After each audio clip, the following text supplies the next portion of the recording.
let's see, the board will now adjourn to closed session regarding the items listed on the agenda. The board will resume open session at 6:30 p.m.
The board previously met for closed session.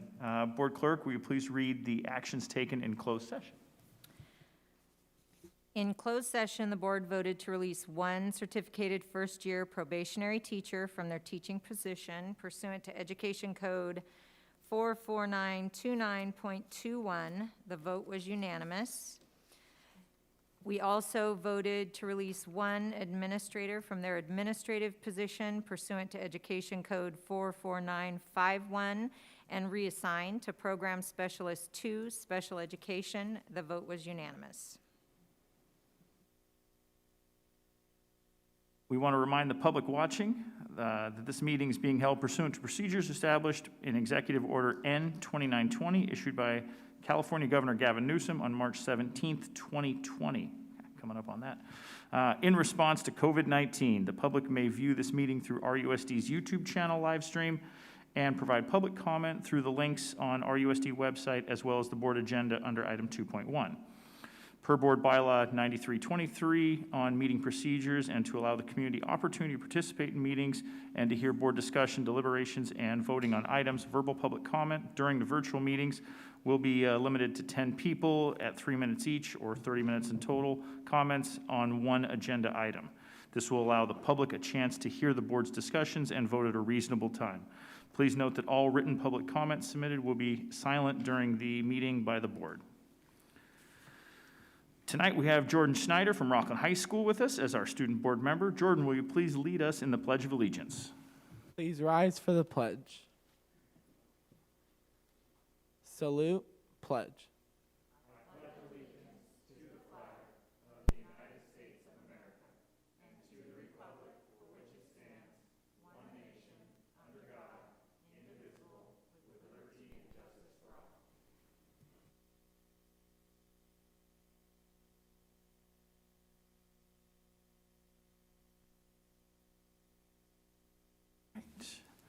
Now moving on to our special recognitions and presentations. Chief Dosanjh will introduce Whitney High School Broadcasting 2021 Annual Student Television Network Award Recognition WCTV 19 item.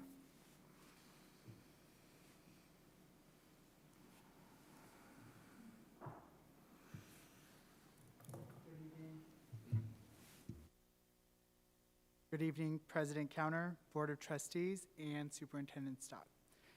Tonight, I have the honor to introduce Whitney High School's WCTV 19 broadcasting program. Students recently participated in the Student Television Network's award competition.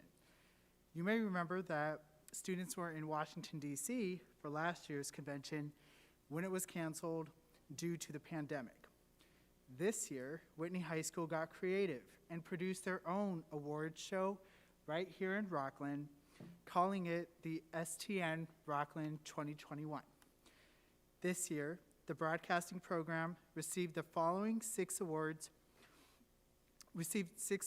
from the Student Television Network. I would like to take a moment to showcase, a project titled Art Club Promo that was produced by students Sam Berg and Lena Tank. It received a student Emmy for being one of the top commercials in the country. Let's take a look.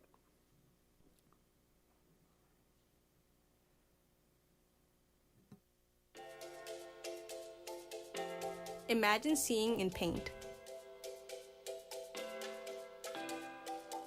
Imagine seeing in black and white. Imagine seeing in ink.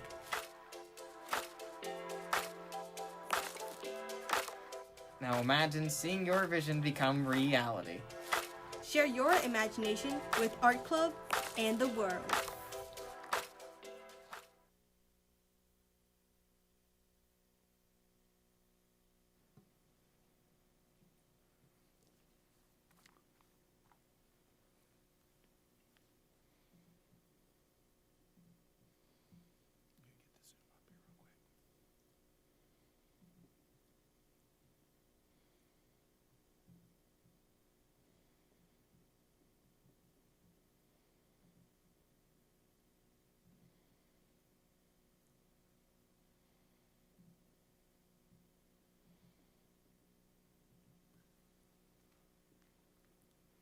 We now have Whitney High School broadcasting teacher, Mr. Benjamin Barnholt, and students Sarah Young, Olivia de la Madrid, and Cora Panula Toves to accept tonight's recognition on behalf of WCTV 19 broadcasting program.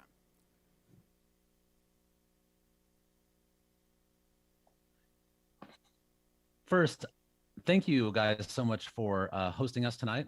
I really appreciate it. We're humbled and honored to be with you. This is Ben Barnholt, the broadcast teacher. And Lena and Sam, who you just watched the art club commercial from, they won that award from the National Academy of Television Arts and Sciences. And first they had to win regionally. So they placed regionally back in October to advance nationally. And now Lena and Sam are both in college. Also, they did some work last year with Placer County Youth. Lena right now is attending University of the Pacific, and she's studying to be a dentist, and Sam is studying sports journalism. But as we just heard, in addition to that award over President's Week, we also learned that we won Student Television Network's Excellence Award, which the award recognizes our show as one of the top scholastic broadcast shows in the nation. And this year, they also critiqued our website and our social media content. So it was a lot more than just one show. Before I turn it over to the students, I just want to provide just a little bit of context. And as it was just mentioned, 11 months ago, 78 of us were in DC as things started to get shut down. We really had no idea what was going to happen over the spring and the summer leading into the fall. And so we planned like we normally did. We reflected, we created a brand new graphics package, a brand new show, a new website. We made all the changes that we thought we'd start back in school in August and we'd be ready to go. The students made a promise to each other that no matter what decisions were made or the restrictions that were given to us, we would adapt and we would pivot. And we would face challenges and roadblocks, but they were just challenges that we had to figure out. We then moved to distance learning and we started school, and we had to reshape the format of the show again because we were all at home. And then in September, we returned to school and reshaped the show for a third time. And we're just honored and humbled that so many teachers told us they felt like the show was a sense of normalcy for the staff and for the students. And instead of telling the students that they couldn't anchor from home, we figured out, just like we're on Zoom right now, that while they're distance learning at home, they could anchor from home. And we just put them into our software program in the studio and they anchored from their living rooms. And I'm just thankful to be here tonight. I wanted to, and that we're going to recognize this group of students because they're resilient. They made a commitment to each other. They believed that they could make an impact in their community, no matter what the circumstance was. And to talk to you a little bit more about what our first term was like, here's one of our senior staff leaders, been in the program for 3 years, Olivia de la Madrid. Okay, hi everyone. As Barnholt mentioned, I'm Olivia and I help out with our program and more specifically our productions class. Despite the struggles we experienced in the first term, the main thing that kept us motivated was the idea of Ohana. At the foundation of everything we do, before we're a program or a class where kids turn in videos, we're a family that supports each other through the process. As a staff member and a member of our Ohana, I think one thing we all took away from the first term was to adapt and overcome together without losing sight of the things that make our program a family. So we started off the semester working from our bedrooms, but kept our traditions of greeting every student as they join the Zoom call, playing music, and telling a joke every morning. We also collaborated together to create shows from our homes and on our smartphones. I remember on the days we would make them, our group chats would be nonstop with people posting screenshots of what their shots look like and asking each other for advice and feedback. And for the first time, we got to have people from news, productions, and sports all together in one class. As we transitioned away from distance learning and to hybrid, we adapted again and started doing our shows and projects out of the studio. No matter the situation or location, we always persevered together. Unleashed was something that everyone in our program could look at and point out something that they had contributed. It's our collective struggle, but also the showcase of all the hard work that we get to do together. I had always struggled to find my spot in high school, but when I joined broadcast, I finally found my place where I clicked. I started in the advanced class as a junior, and for the past 2 years of my life, I've spent every free moment I can with this program. And now to talk a little bit more about our Ohana, here's Sarah Young. All right, thanks, Olivia. So going off of what she just said, going into high school, you're told that you're going to find your place, but until you get there, it's difficult for that to become a reality. But that moment that I stepped into our broadcast room as a freshman, I realized that I had found my home. And, from taking broadcast one as a freshman to becoming a staff leader for both my junior and senior year, this program has granted me something that I am truly passionate about. And surprisingly, it's not all about creating videos, but instead it's those connections that I have developed over the past 4 years with such a wide variety of people. And then also just pursuing a leadership and teaching position within our program. These friendships that I've developed through our broadcasting program is something that I'm fully confident will last way beyond high school and into my adult life. The people that we are surrounded with and that we call our ohana prove to me and everyone else that we care for each other each and every day. And this doesn't happen everywhere on all campuses, but when you just walk into our classroom, you get an automatic sense that you're loved and that you're cared for. And along with like a natural support system that you're granted from WCTV 19, it prepares you for life way beyond high school and beyond college. Just the skills I've acquired from 4 years in this program give me full confidence going into college and knowing that I can succeed anywhere I go and do anything that I want to do. Just like the tight deadlines and accountability are something that we face as a program daily. And these skills are also something that we take into one of our biggest broadcast events of the year, which is our annual STN convention. And during this convention, we get the chance to compete nationally against some of the top broadcast schools all across the country. And really all of our hard work and preparation from the whole entire school year leads to this moment. And this year, despite all the circumstances, like Liv had mentioned earlier, we still got that chance to compete and also grow closer as a program. Despite all those challenges that we had faced our first semester, we still managed to get a very large group of students to trust us and just take a risk with us and join us during our STN convention. And the idea that we got all those students to go with us and take that risk allows me to leave this program in June, just knowing what the program can and will accomplish. And with that, I'm going to send it over to Cora to add a little bit more onto what STN is all about for us. Hi, my name is Cora Pinella-Tovez, and like Sarah said, we usually travel for STN, but this year the organization decided to make it virtual. But we as a group of staff leaders decided to plan it so our city would serve almost as our host city, like we would travel to Seattle or DC. This year we decided to make it STN Rocklin. We actually got 57 students from the program this year to participate, and of those 57, 37 were actually new to the program. So really by the time we got to the convention, those 37 students had only been in the program for about 3 weeks. They hadn't even really turned in their first official project with us, but they still participated and came to all of the meetings with their groups to prep for the contest. I think it was really special for them though, because we kept all of the same fun aspects that we would do if we were to travel, except without having to wake up at 4 in the morning to go to the airport. We still blasted music before all of our ceremonies and got glow sticks and paint to decorate the theater. So it was still really fun for everybody, even though we socially distanced ourselves.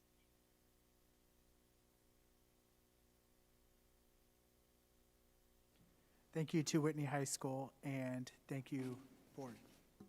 Yep. So, let's see, I guess I can point it that way, and of course the camera can't zoom in on it, but I'll read it real quick, and we'll get this out to you guys at Whitney High School. The Rocklin Unified School District Board of Trustees congratulates Whitney High School's WCTV 19 student broadcasting team for receiving top honors from the National Academy of Television Arts and Sciences and the Student Television Network, including Best News Show in the Nation, for their outstanding work during the 2020-2021 school year. So we will get this out to you guys at Whitney. Thank you very much. Are there any board comments?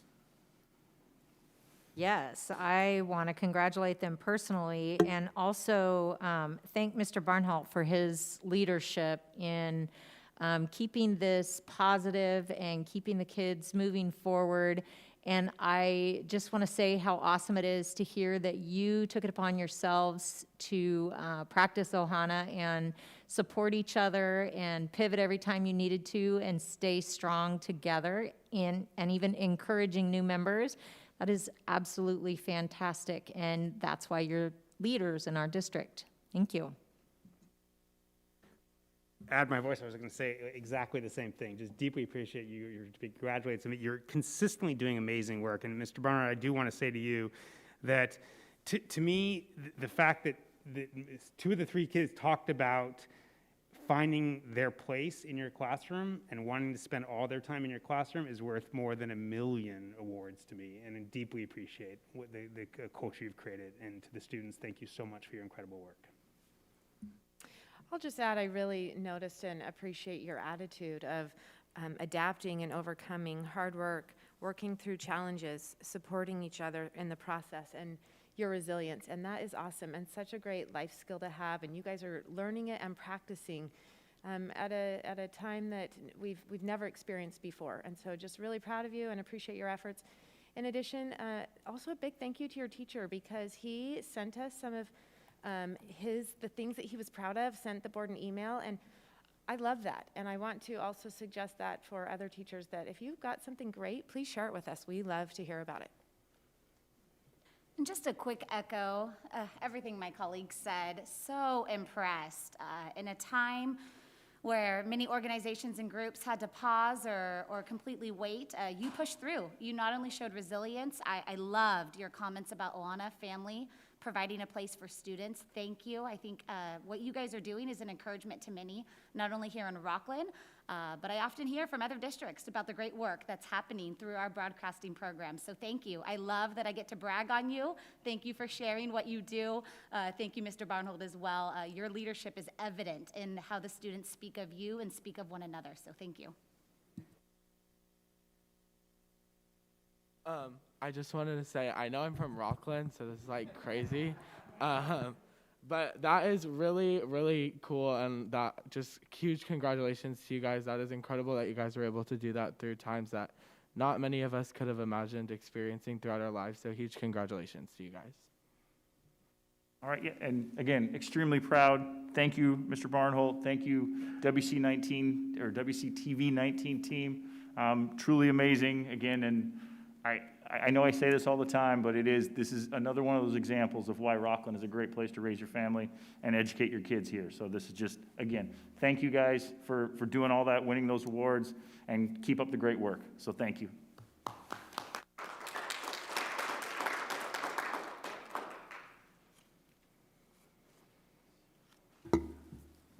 So now for the COVID-19 presentation and update by Superintendent Stock. President Counter, trustees, it is a year since I made my first COVID-19 report to you, and sadly, I'm still making them. We have a lot of information to update you on and share as we go through this, and so as we go into our next slide, I think our students said it amazing. Adapt and overcome.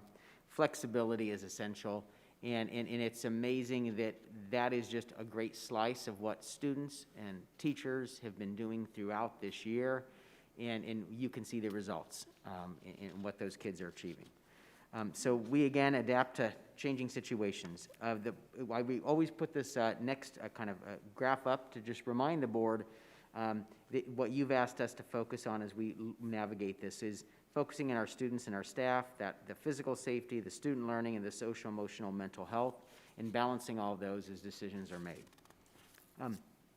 I'd actually, before I go to this next piece, we do get letters in my office from time to time, and I got a letter from a student at Rukla just on Tuesday, and it's in bright green paper, and it's written in fourth grade handwriting, which is better than mine, I have to admit.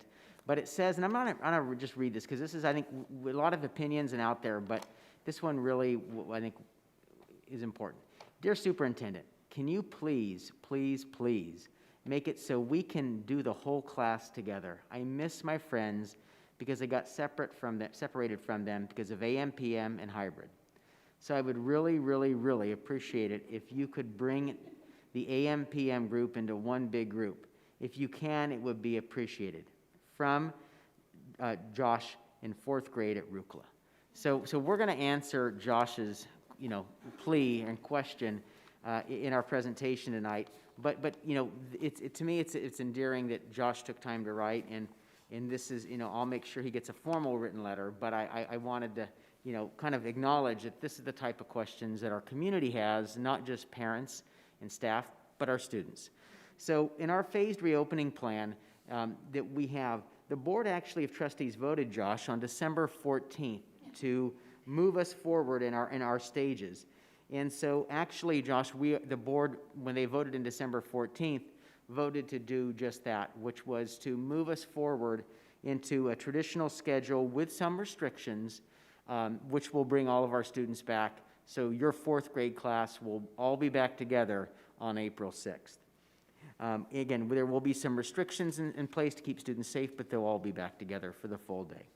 So we'll talk more about what that looks like a little bit later in the presentation, but to set the context for this as well, as you know, California has a county tier system for reopening, and our Placer County is currently in the purple tier, widespread.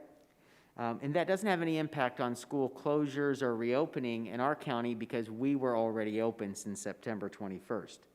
However, in our public health conversations that I have weekly, we could enter the red tier as early as March 9th. There is some impact for athletics, as you'll hear more about that later. And then because of the way the stages are set up, we wouldn't be eligible to enter into the orange tier till March 29th, which is during spring break. So just to update you on that, because the board's decision in December did trigger if we went to orange or April 6th, the return to full day. So this will be April 6th for that full return. Local and state public health officials have determined that school reopening has not contributed to the spread of COVID-19 in our county throughout the state. And so that's still the case. And then again, it's just important for all of us, students, families, employees, to continue to follow the regulations like we're doing with face coverings and all that other pieces to keep our schools open and keep our students on campus. So I just remind and thank everybody in our community for doing that. Our COVID data, and this is available on our dashboard each week, we update it, shows that our symptomatic cases, our exposure to positive cases, and our positive cases for staff and students is declining like it is in Placer County and throughout California. And so you can see the rates are getting very low, and we're very thankful for that. But that is the current kind of context, if you will, of our COVID status. The additional data that we provide in our dashboard is per school. We share the 2-week total. The week before, the week of the February 15th, we were closed, so we don't have data from that. But the last week, you can see the data showed that we had, in many schools, had 0% of COVID positive cases, and we had 4 schools that had COVID positive cases in that week. So that's showing the trending of the disease spread is lessening in our community.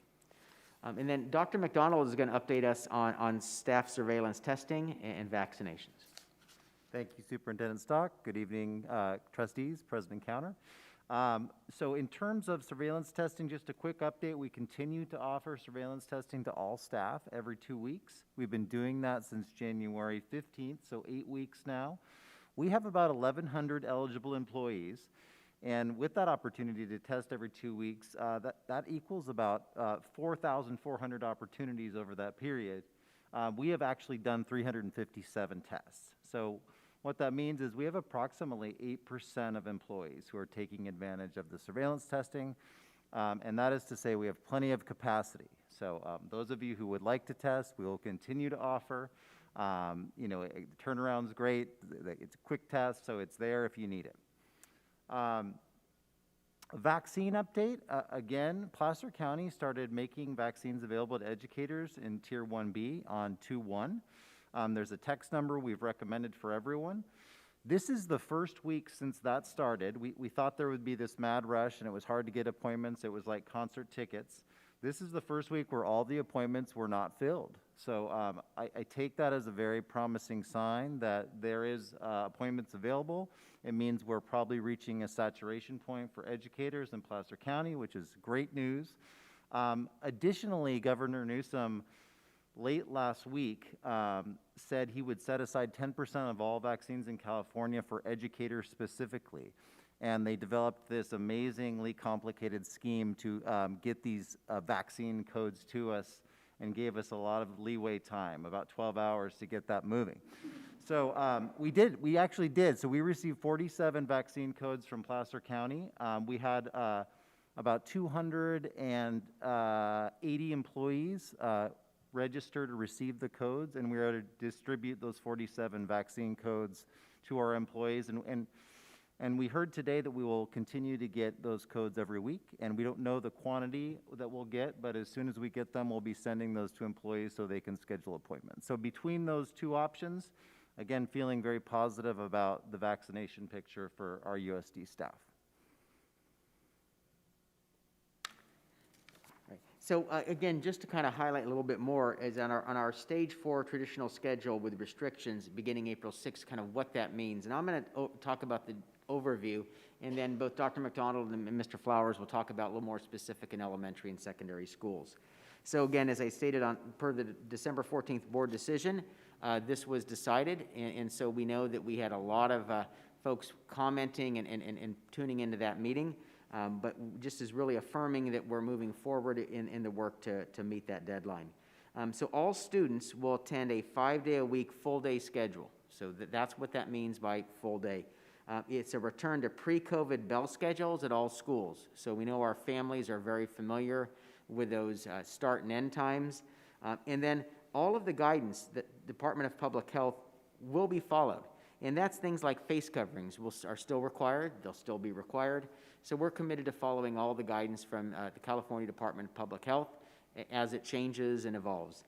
Also, there are still going to be, again, unfortunately, but it's determined it's necessary by public health, restrictions on school activities, athletics, and things like that. Those will still be in place as we navigate, which is why we call this stage traditional schedule with restrictions. So Dr. McDonald will update a little bit on elementary, and then Mr. Flowers will on secondary. Thank you. To reiterate, Superintendent Stock, there is our actual hours on here. So if you've forgotten, elementary schools, our early start and late start, 7:50 a.m. to 2:20, and late start 8:25 to 2:55 p.m. One thing that did change between the board decision and now is that on 114 CDPH put out new guidance. And in the new guidance, they said that there's a minimum of 4 feet of distance between students and classrooms. So due to this, in elementary, we have TK3 students who are about, the max is 24 students per class. And then we know in 4th through 6th grade, our maximum students is 32 students per class. So I've been out to many schools now and measured many classrooms using my yardstick plus a foot duct taped together. So it is a very sophisticated tool. And what we found is that probably the average, because our rooms are different sizes, probably the average fit is about 26 to 28 students in a class using those distances. And you can get creative and do more, but some rooms are pretty tight with built-in furniture and there's less. So we feel pretty confident in TK3 that we can meet that requirement with 24-to-1 class size without too much change. In 4 through 6, it's a little more complicated because if we have a 32-student class, it's going to be more challenging to meet that 4-foot guideline. So we have 2 things we're looking at. One of them is CDPH realized after they issued the guidance that some schools actually have been open all year with less than 4 feet of guidance, and now they're basically asking them to move backwards or put kids out of school. So they created this safety review request form that we've completed to allow schools or LEAs to request less than 4 feet of distance in certain classrooms or grade levels or sites. So we did complete that form requesting that we would like in grades 4 through 12 actually to be allowed to go below 4 feet if needed, and in elementary, that's 4th through 6th grade. It only makes up about 25% of the classrooms. Most of them we can meet, but we do have some larger class sizes where that waiver would come in handy and allow all students to be in the classroom and meet that requirement. Part of that waiver process is, the big piece is, what are you going to do if we let you go less than 4 feet? What are you going to do to enhance student safety? So Superintendent Stock already mentioned following all the protocols. In addition to that, we are going to implement student screening, so asymptomatic student screening, testing for voluntary for all students at those grade levels that are affected. We're also going to do for classrooms that are affected, do a daily screening of students, including a temperature check when they come to class. And we think for those two measures, we can keep classrooms safe and students coming to school. We're also going to look at if the waiver process doesn't come through, and we hope we submitted it again this week, and we hope to hear in a week, that we could use additional classrooms and teachers to accommodate rotating groups of students in larger classes. So it would be sending students out for part of the day to do things like small group instruction or independent practice or intervention or even enrichment and STEM and maker spaces to lower the class size, and we would rotate through students in the class to make that happen. Again, that would be 25% or less of classes in 4th through 6th grade, but so we would make that accommodation, and teachers and principals are working that problem.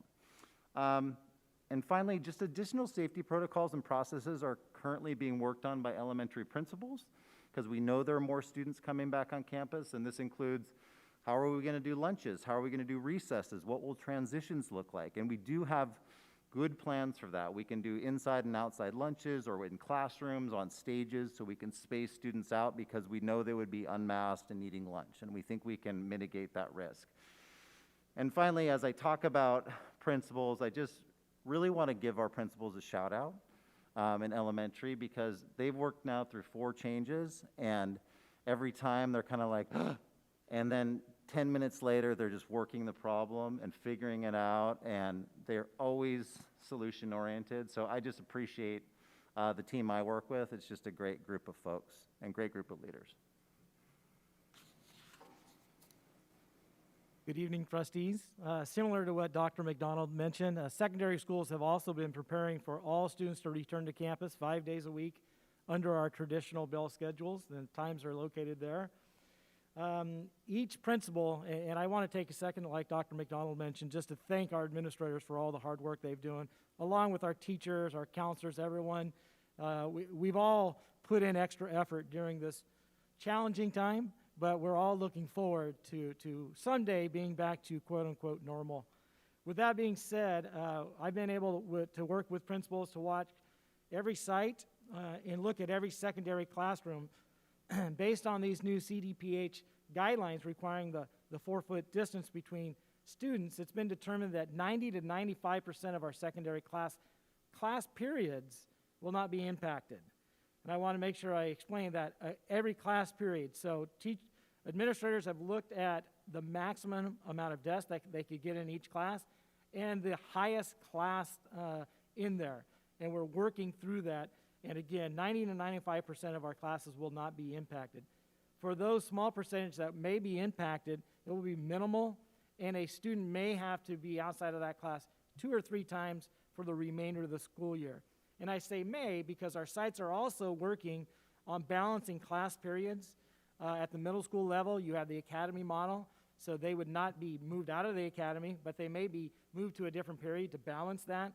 And then at the high school level, because we are on the new 4-by system, actually April 6th will be the start of a new semester for the spring, and so they're also working to balance those. Again, most of these classes, we're talking about 1 or 2 students that may be impacted, but with this balancing that will be occurring, we're hoping that it'll be truly a minimal impact on any students. An overflow area has been determined. We can use open classrooms and/or the library, but as we continue to work this problem by April 6th, we're hoping that that will not be necessary. To move on to our athletics, as you are most likely aware, updated guidance came out on February 19th and went into effect on February 26th. At that time, just to summarize some of that guidance, our outdoor high-contact sports that were mainly the orange chair, football, lacrosse, soccer, and water polo, it was determined that they could be played in the purple or red tiers with an adjusted rate equal to or less than 14 cases per 100,000 under the following conditions. All parents had to sign an informed consent, and then students had to be tested. Testing, it was determined, would only take place in football and water polo. The other one is rugby, which we do not offer in this district. Participants and coaches must be tested weekly and must have the results 24 hours prior to any competition. The testing mandate, while the district adjusted rate is between 14 and 7 per 100,000. Once below that, Placer County should be in the red tier, and testing is no longer a requirement, of which Superintendent Stock and Dr. McDonald were informed today that we'll be moving into that next week. Therefore, Rocklin will not be required to test. However, if anything changes, I want to shout out to our health supervisor, Melissa Lockett, and our athletic directors, Jason Feuerbach and Ryan Spears, because we already have that system in place, ready to go if we need it. Students will not be allowed to miss any class time. They will be tested prior and be allowed, as long as they get a negative test, to participate in the game that week. To continue on the updated guidance, the moderate contact sports found in the red tier, baseball, lacrosse, and softball, can be played very similar as long as it's equal to or less than 14 per 100,000. And in this case, parents have to sign an informed consent. That consent has been shared with our athletic directors, and students are signing those. Unfortunately, at this time, no indoor sports were approved. We could always hope. We'll see what happens. And if you recall in my previous update, I did mention that we had almost 700 athletes at the high school. I'm happy to inform you that today, between Rocklin and Whitney, we have over 1,200 of our students participating in a sport. Next slide, please. If you do recall, the guidance allowed for leagues to determine their own season of sports. So just for everyone to see, I provided this slide. Currently, we have cross country, golf, swim, tennis, and track and field participating. With this new guidance, football was allowed to start. And then as we move forward, what the SFL determined is we'll kind of have a season 1 and a season 2. So you can see the start dates of practice, the required amount of days practice prior to a competition, and then the first date competition can take place. As soon as season 1 is over, those other sports will start, such as baseball, lacrosse, softball, soccer, and water polo. In addition to that, I'm happy to announce that in a collaboration with Roseville Joint, Western Placer, Placer Union, Rocklin Unified has submitted paperwork for an indoor graduation proposal to the Placer County Health.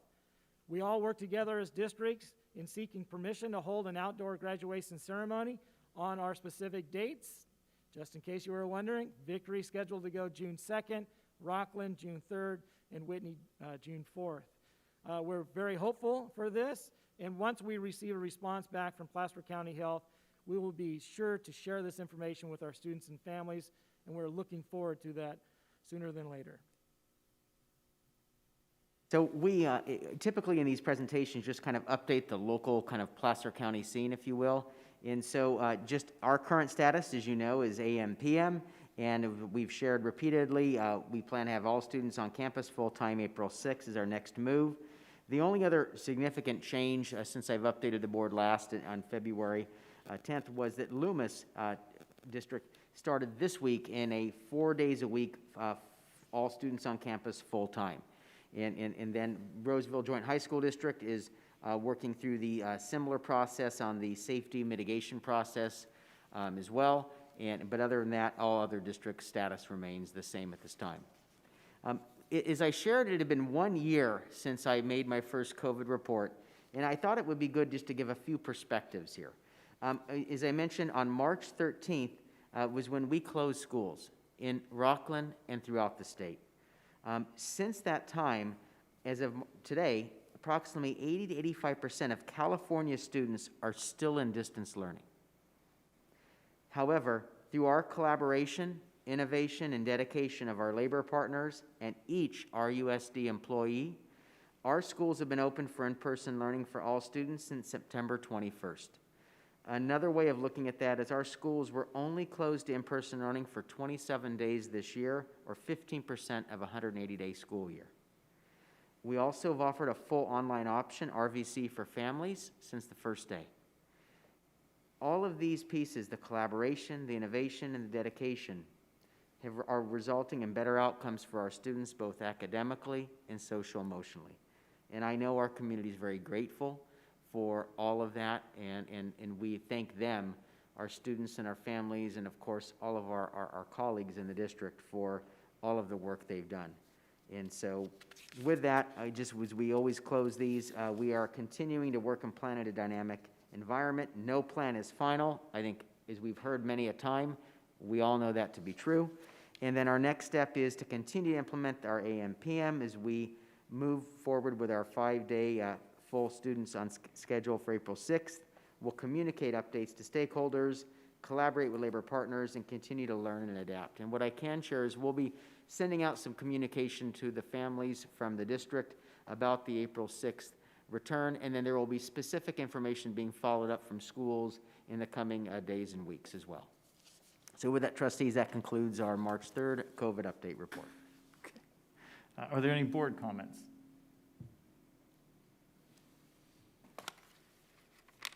I will just say thank you very much for all that you're doing, all of you. I know so much work has gone into making every pivot possible, and principals, teachers, leaders, everyone has been working so hard, all for the kids, all to get kids back in school full-time, and thank you very much for your hard work.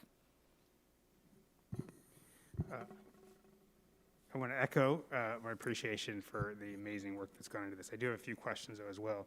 So tell me back to both of you a little more about lunch, like how we're planning on handling it, what you're thinking, and specifically making sure that hot lunches are still available for our free reduced kids, both breakfast and lunch in this process. So in terms of planning, I mean, we're looking at, as I mentioned, enlarging the space, so indoor, outdoor, in classrooms if needed on stage, but we're also looking at expanding nutrition services hours to have a longer lunch period. So we would maybe offer, even at some sites, like 4 or 5 different lunches, so we could really space students out. And that would allow us to continue to offer lunches to students at home or students for pickup. And that in elementary, that maintains the 4 feet, so you still be able to maintain the 4 feet even in the lunch. Okay.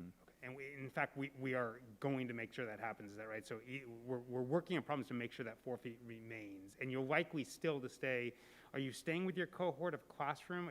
Obviously, if we do different lunchtimes, that would be the case, but are we going to try to keep the Yeah, we're going to maintain it. One of the things we've done at recess is have zones for classes where and we are going to continue to zone the full class, and that's going to happen in PE and BAPA at recess and at lunch, where you have specific areas so we're not mixing cohorts. Great, thanks. At the secondary level, as you know, we went to 2 lunches at the high school, similar to that of the middle schools. We do have a wide area outside for eating. You know, we have to deal with the occasional, unfortunately, the occasional time it rains, which we do need more rain, but we will open up the allow kids to go in there and sit socially distanced to eat their food. And again, we will be expanding that area because we want to allow more kids once they're back so they're not crowded together. But in the multi, you're going to attempt to keep the 4 feet in the multi, and then what is in the secondary? What is the food like? Are we going back to full hot lunches? Are we going grab and go? Like, what is that going to look like? My understanding, and speaking to Charles Douglas, our nutrition supervisor, is he will be providing hot food. Okay.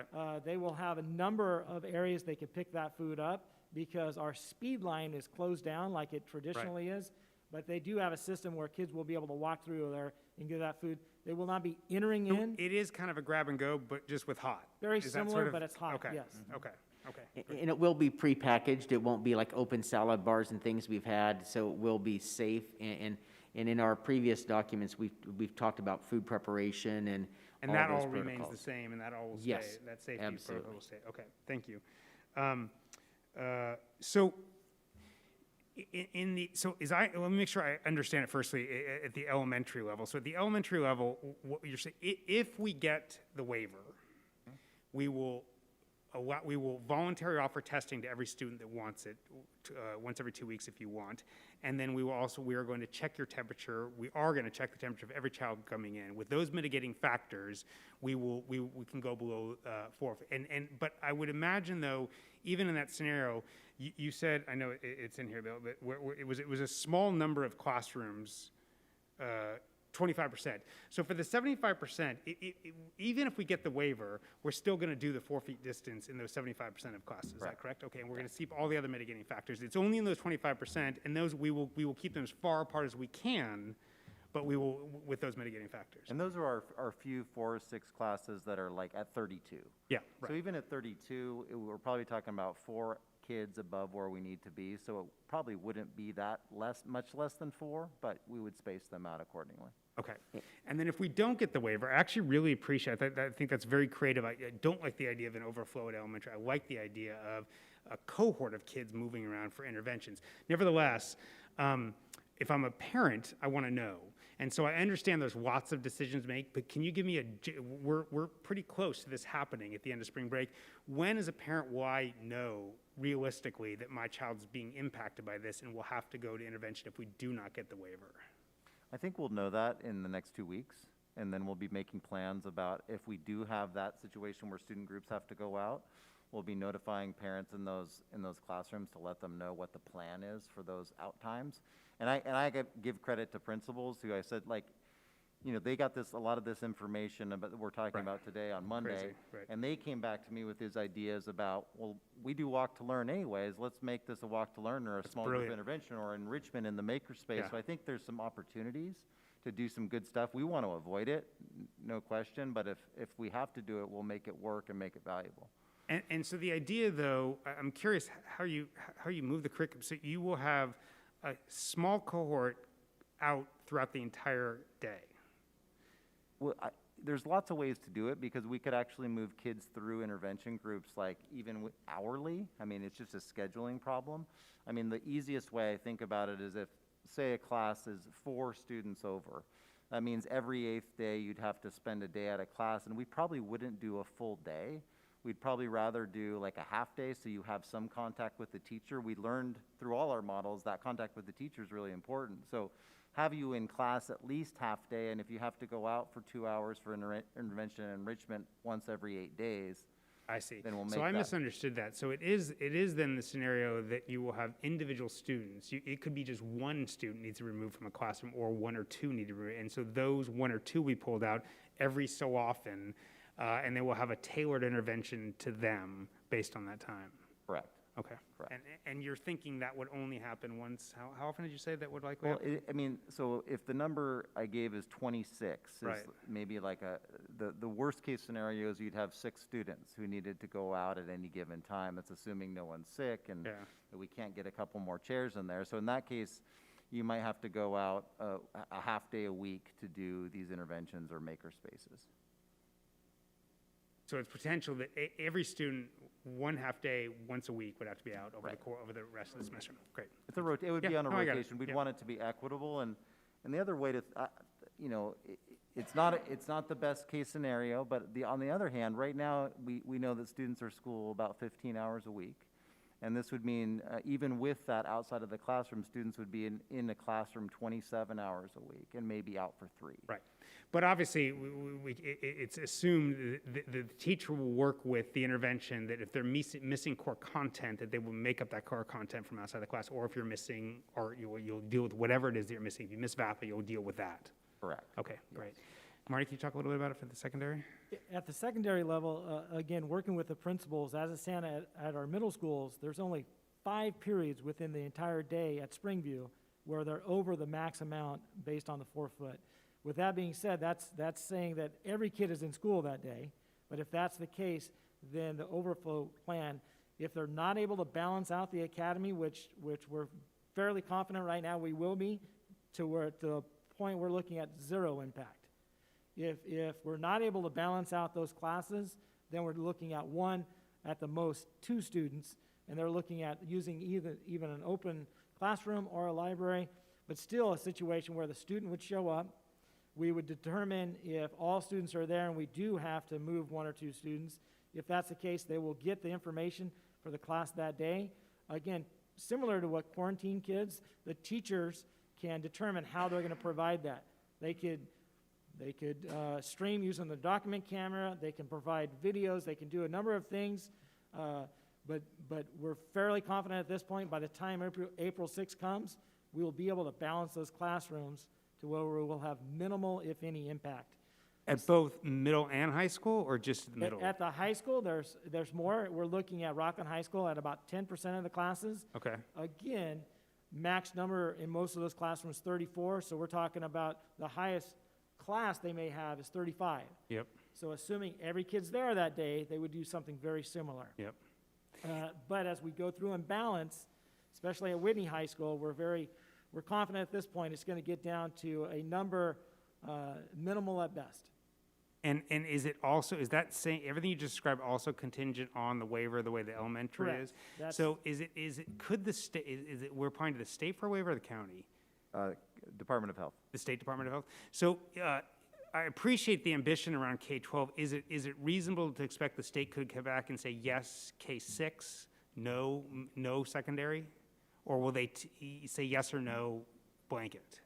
No one really knows. Right. So no one's been approved yet, and apparently there's a rubric, but we haven't seen it. So Okay. we know that they want testing for students. And so that's part of our application, but I don't know that we know anybody who's received a result yet. Is that correct, Roger? It's correct, and we were in a call with the local public health officials, and even they're frankly unclear on what the criteria is for being approved.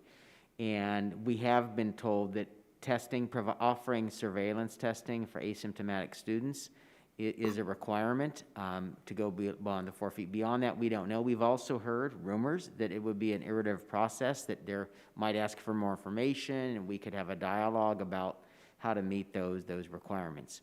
And the reason we have put the secondary students in that request was just in case we needed it as we go through planning. We wanted to have the option, though it sounds like as we get more into it, we won't need that option. Okay. And they have a 7-day work day to respond. So per their own regulation, within 7 working days, they must respond to us. And so that would be sometime next week. Got it. Okay. And then the final thing, the same question I have about is just that if I'm a parent of a student who's going to be moved to individually to a class, I want to know that.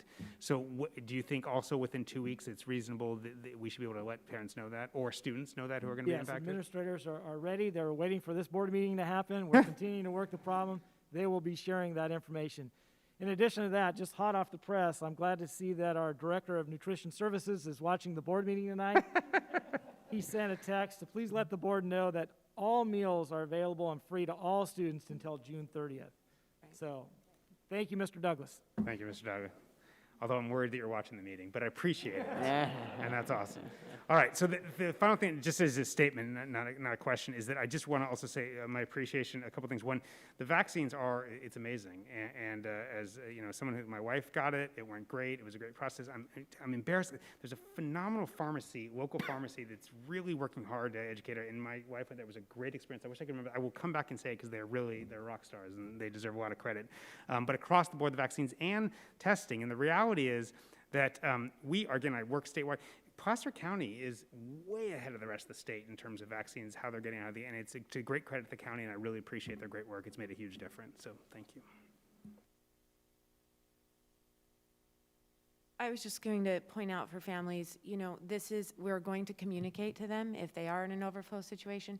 We're going to make this as least impactful as possible. I appreciate on the secondary level, this is, 2 to 3 times for the remainder of the year that this may happen. It sounds like at the most once a week for a few hours in grades 4 through 6. So I just appreciate the hours and hours and hours, top to bottom, that has been done to make this happen on April 6th. So thank you. Sorry, can I just say, real quick? So not only is our nutrition services director watching, but my wife is watching as well. So it's Remedy Prescription, so thank you very much. Excellent. Real quick on the elementary, there's an early late schedule. If my child was an early or a late, they're going to continue with that? Are we going to, nothing changes with that? Just want to make sure. Nothing changes, early 8 school, same. Perfect. And then bell schedule, I know we talked about, I'm assuming at a high school level, the blue, silver, the odd even, that all gets rotated back in come Monday or Tuesday the 6th. Correct. They'll be sharing that information with students and parents. Yeah, okay, so thank you all, thank you everyone, thank you administrators, principals, teachers working the issue. We've always said, everyone here has always said the goal was to get kids back into school you know, as quick as possible. And I think just evident that the hard work, the dedication, the planning, the constant changes, all I can say from all of us up here is just thank you, thank you, thank you, thank you very much. Thank you.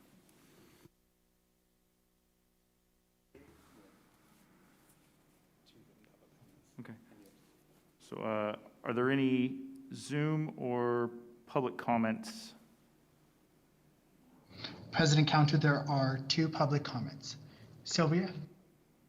Good evening, everyone. First, I too would like to thank the district and teachers and everyone top to bottom for their tremendous efforts with all of this planning. I know many parents are appreciative of the thoughtful planning and the solutions that have been considered here. Rick actually asked a lot of my questions, so I just have a few more to hopefully be considered and addressed. As far as the 1 to 2 students that are sent out because of the overflow, I'm looking at equity and looking at these students in secondary schools that could be really embarrassing.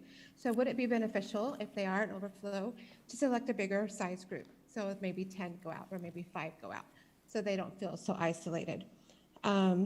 Also, when they're out maybe in a different room, since they are on campus, could they zoom into their classroom so they still get that live teacher instruction? I don't know on that one. Another question I have is while they're out, who is going to be monitoring them and overseeing what they're doing? Also, what will happen during our spring weather when it starts to rain and they need to be outside? So make sure that we're considering if we have room, if they can't be outside. And then just a general question for all of this, we really need to, parents would like to know the curriculum while students are being quarantined. I know that this has been worked on over and over, but with us recently going through it ourselves, it's still lacking. So with the possibility of more students being quarantined based on testing or based on more exposure, I hope that this is still a focus and we can make that better, rather than having the students be responsible solely on their own, have a little bit more interaction there. Again, thanks to everyone, especially the teachers, and I appreciate your time tonight. Thank you, Sylvia. Was there another comment? President Counter, we have 2 more. And Casey Corliss is next. Hi, thank you. I just have a few questions tonight that I, like the last speaker, I hope could be addressed. I echo the thought about what are our plans for students who are at home. Another question is, will you have an independent study option for high school students, not only when they're at home, but just to finish out the school year? If their parents are uncomfortable with them or them themselves are uncomfortable returning to school at 100% capacity, will they have an independent study option? Next question, did I hear correctly there would be multiple lunch periods for the high school students and middle school students as well as the elementary, or the multiple lunches only for elementary? I wanted to make you aware that my students still report many fellow students and some teachers who do not wear their masks properly at school and have their masks below their nose. So that raises concern for me that with increased volume of students in the classroom at any given time and a decrease in the current spacing requirements and waivers from the Department of Health for even less than 4 feet per student, that raises my concerns around potential exposure at school. So just wanted to make you aware of that situation. So hopefully that can be addressed. Curious as if you can share with us the percentage of school staff that has been vaccinated. And then last question would be, specifically to the high school students, it is my understanding that in many classes currently as it sits with only 40 minutes per class of instruction time, then in many classes the students are still working independently for a portion of that time on their computers, because so much of what they do is collaborative in nature and they can't do that and maintain spacing. So they're still spending time working quietly on their own on the computer. So I'm curious if we've considered what the gain is by the significant increase in class time on this 4x4 model as we increase their potential exposure and the number of students and the class time, if really they're just going to be sitting there staring at their computer quietly alone versus doing that at home. Thank you. All right. Thank you, Casey. President Counter, we have one more, and the next up is Kelly Rodriguez.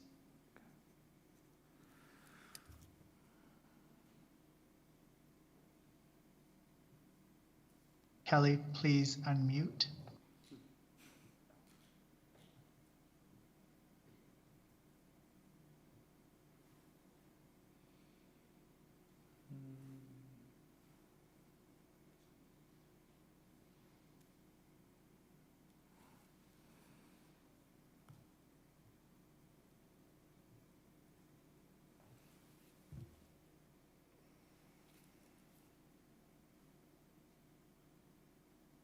President Counter, we cannot get a hold of her. Okay, thank you. All right. So we'll go to 7.1. Sorry, we still have comments we have to read. Okay. And we probably should take some more questions. Sorry, were you moving on the agenda to the next? Yeah, I was just going to public comment. What was that? We still have to read comments for, we have to read comments for this agenda. Okay. So give 2-3 minutes to read the remaining. Okay. President Counter, there are no public comments.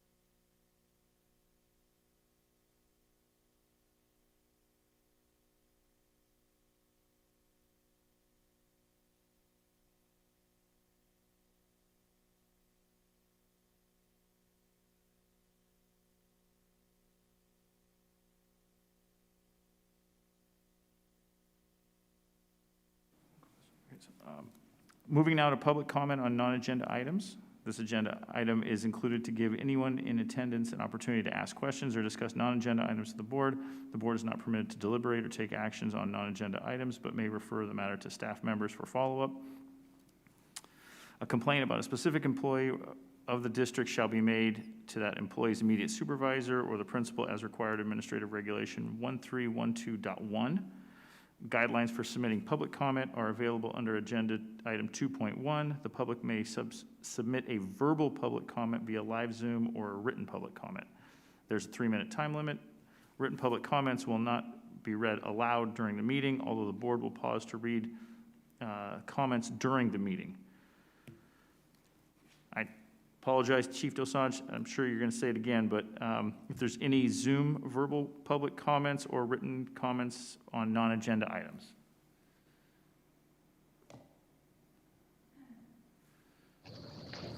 President Counter, let's try Kelly Rodriguez one more time. Okay, thank you. Can you hear me? Yes, we can. Oh, thank you. I am so sorry about that. I am just calling in about the information about being 4 feet apart with 4th, 5th, and 6th grade. I would welcome any one of you, board members, Roger Stock, any of you to come into my classroom or any classroom at Twin Oaks Elementary School.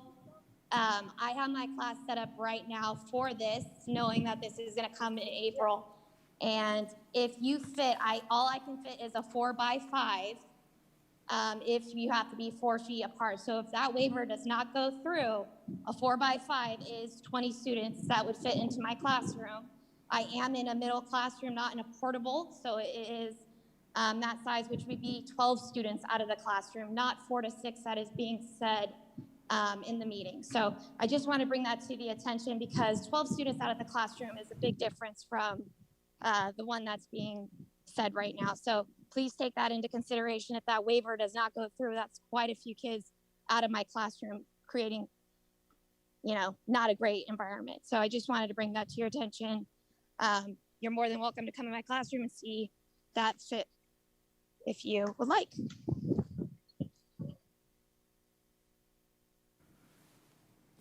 Thank you, Kelly. Just having a few different comments and things we're going. Do we have any board comments or questions? I just wonder if the staff can address some of the questions that were raised. I saw you taking notes. Like, there's specific questions. I know the answer is that we don't know how many staff are vaccinated, but do you want to, I saw you want to respond to the questions that were asked? Yeah, we don't know. We don't have a number. It's confidential, so we don't have that reported number. What I shared earlier about the fact that we have unfilled appointments makes me think we're saturated, but I don't know the percentage. And in terms of lunch in secondary? At this time, we have 2 lunches scheduled into the schedule. And again, that's new for the high schools because traditionally they've done the 1 lunch. At middle schools, we've always had the 2 lunches, but we will continue to work to guarantee that social distance.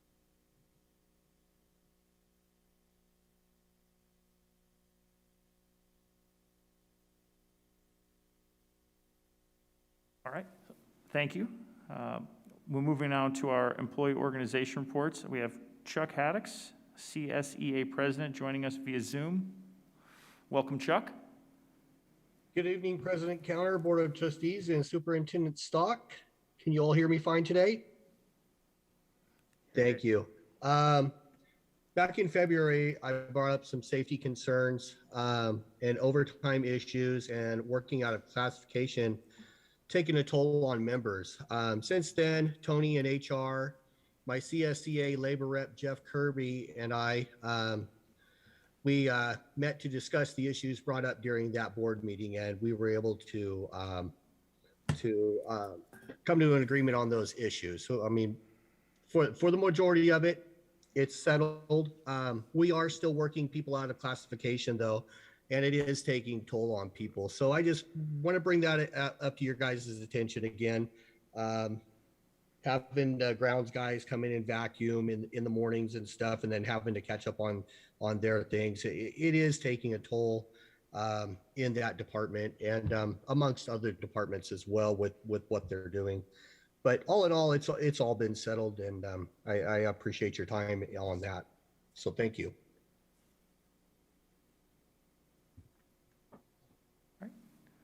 Thank you, Chuck. Appreciate it. Any I just say questions? real quick while you're looking through it, just say, Chuck, hey, I really appreciate you taking the time to circle back and let us know that. It means a lot, and I'm glad it worked out. And Chuck, I'd like to echo that. Thank you for taking the time to let us know that those concerns have been settled. And also just to thank you to your team for their flexibility. I know COVID has brought a lot of need for flexibility. And so thank you for your team members being willing to help us out in that way. Yeah, thank you. We appreciate that. Thank you. Yeah, thank you, Chuck. And I can say, being on a few of the schools recently, the grounds are amazing. The classrooms look great. I mean, it's sad to say it had to happen under this, but like the schools look amazing. So big thanks to your team and your folks out there doing all that great work. So again, thank you to your team. And we all appreciate the thank you from the board. So thank you very much for noticing that the place is looking great, and we're holding it together. We're going to be waiting for April 6th, and I think we can do this. So we're just waiting. Right, so thank you. Great, thank you. Thank you, Chuck. We now welcome Travis Mogette, RTPA President, for the RTPA report. Welcome, Travis.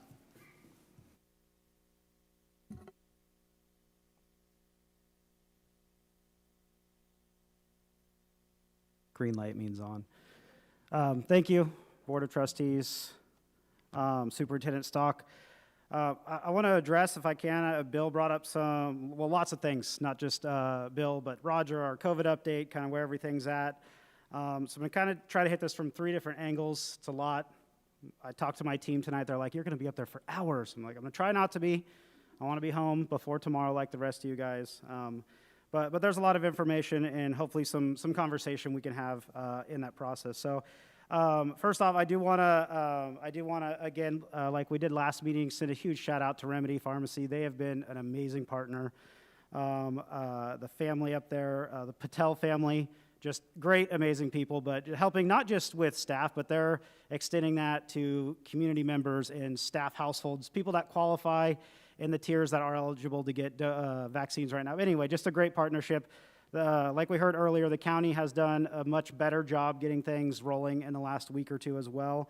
But the one concern that actually came my way just late yesterday, I haven't had a chance to talk to district, and I don't know what we can do about it, but I'm hoping we can leverage some of our relationships, is as people are now circling around to their second dose for their vaccine, we've had a handful of people in the last couple of days turned away because the county specifically ran short. They got there, showed up for their appointment, and unfortunately got turned away. And while that obviously has some immediate concern, the bigger concern is there's no way that we can find to connect people like, can I get a second appointment opportunity when the surplus comes back in? I mean, we're not concerned that it's going to be too long yet, right? I don't know how long. I don't know the exact windows of time. I know you don't have to go on day one when you're eligible, but I also know you do have to go by a certain day.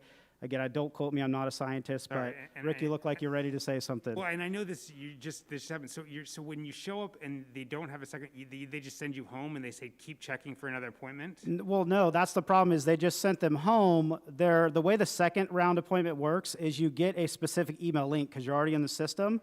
It's supposed to alleviate this problem. Now, however, right, everything's new and evolving. So people are concerned, should I be expecting the second email? Who do I email and say I showed up but I didn't get it? Because does that register that Travis showed up but didn't check the box and get that dose? Right, so there's a lot of concern there. And again, I don't know that we have the answer in the room tonight. I just wanted to bring it to the attention. And if you know who might have the answer, I'm looking at Roger because he's got a little bit of an in with the county. Maybe we can get some information and disseminate it to people that way. It's not just our educators, it's all of our district staff that's out there or community members at large that might be trying to get those. So again, not overwhelmingly alarming, but definitely a concern I want to address before it becomes a, oh my gosh, you got to start your cycle over kind of situation. So, and then the other piece is just want to thank the flexibility of the district that we are seeing a lot more people impacted with symptoms from the second round, which was expected. But the district's been flexible in allowing those people to take and use their COVID time to deal with that appropriately, whether it's flipped to a distance learning day and do that so they can still stay connected with their class. Some people it has been as severe as like, no, I just need to be at home and kind of be sick. Luckily, we're hearing it's really about a 24-hour window for most people, if anything. But again, I just appreciate that flexibility that people are able to get their vaccine and not have to, oh, I got mine on a Monday, now what do I do? So we can still get people through. Like Bill said, we don't know the exact numbers, but we're feeling pretty confident because we're not getting calls anymore of like, I still haven't had a chance, I'm still frustrated. Now, like I said, the current frustration is just that concern, and it was a small concern, but nonetheless, it's a concern.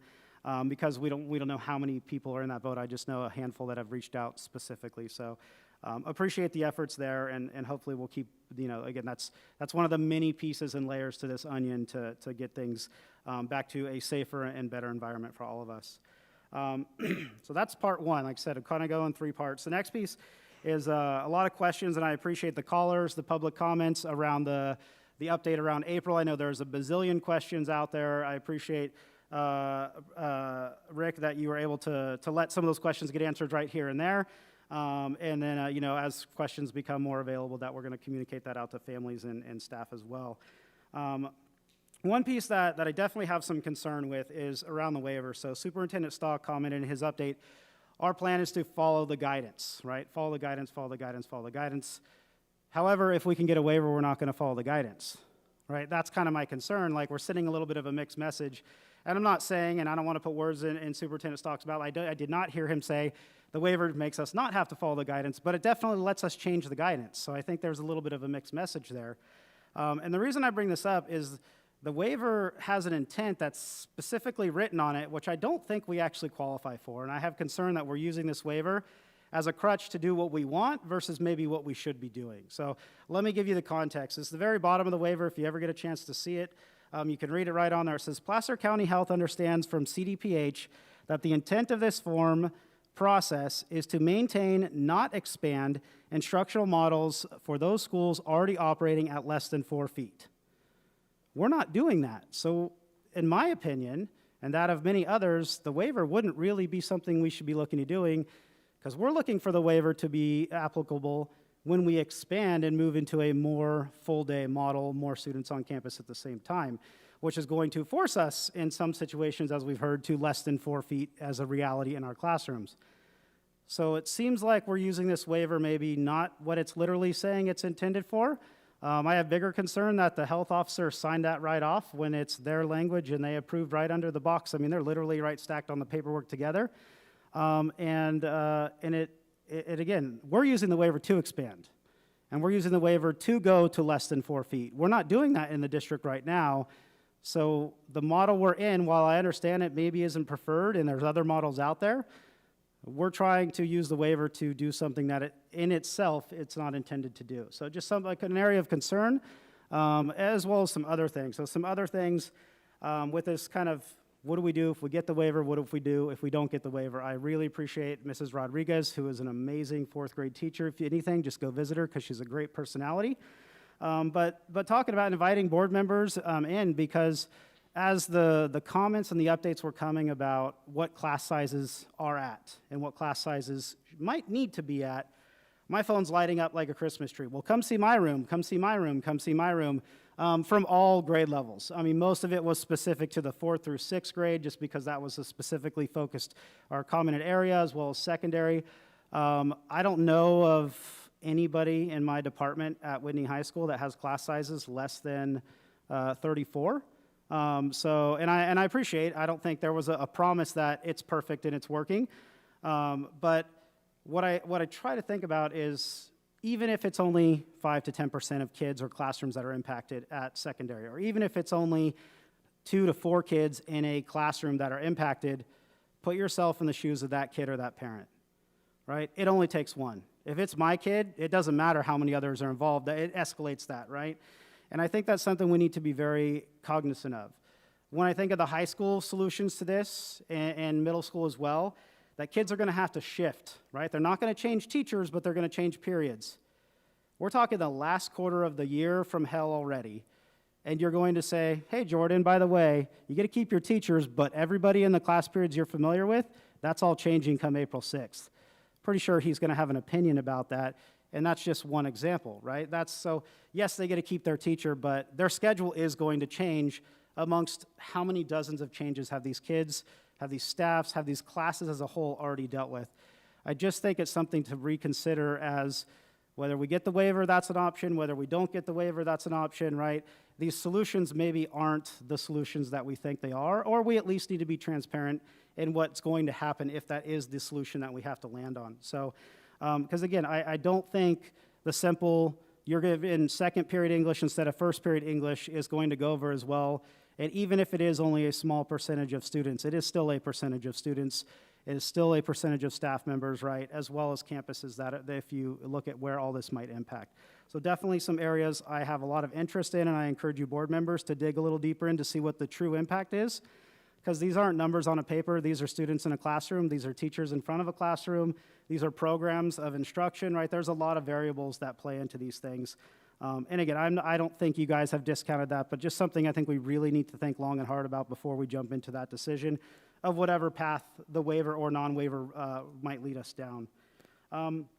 Another one, and I hope I am not the only one in the room. Well, I'll be correct. I know I'm not, because I already talked to Bill about this earlier today, and Tony for sure.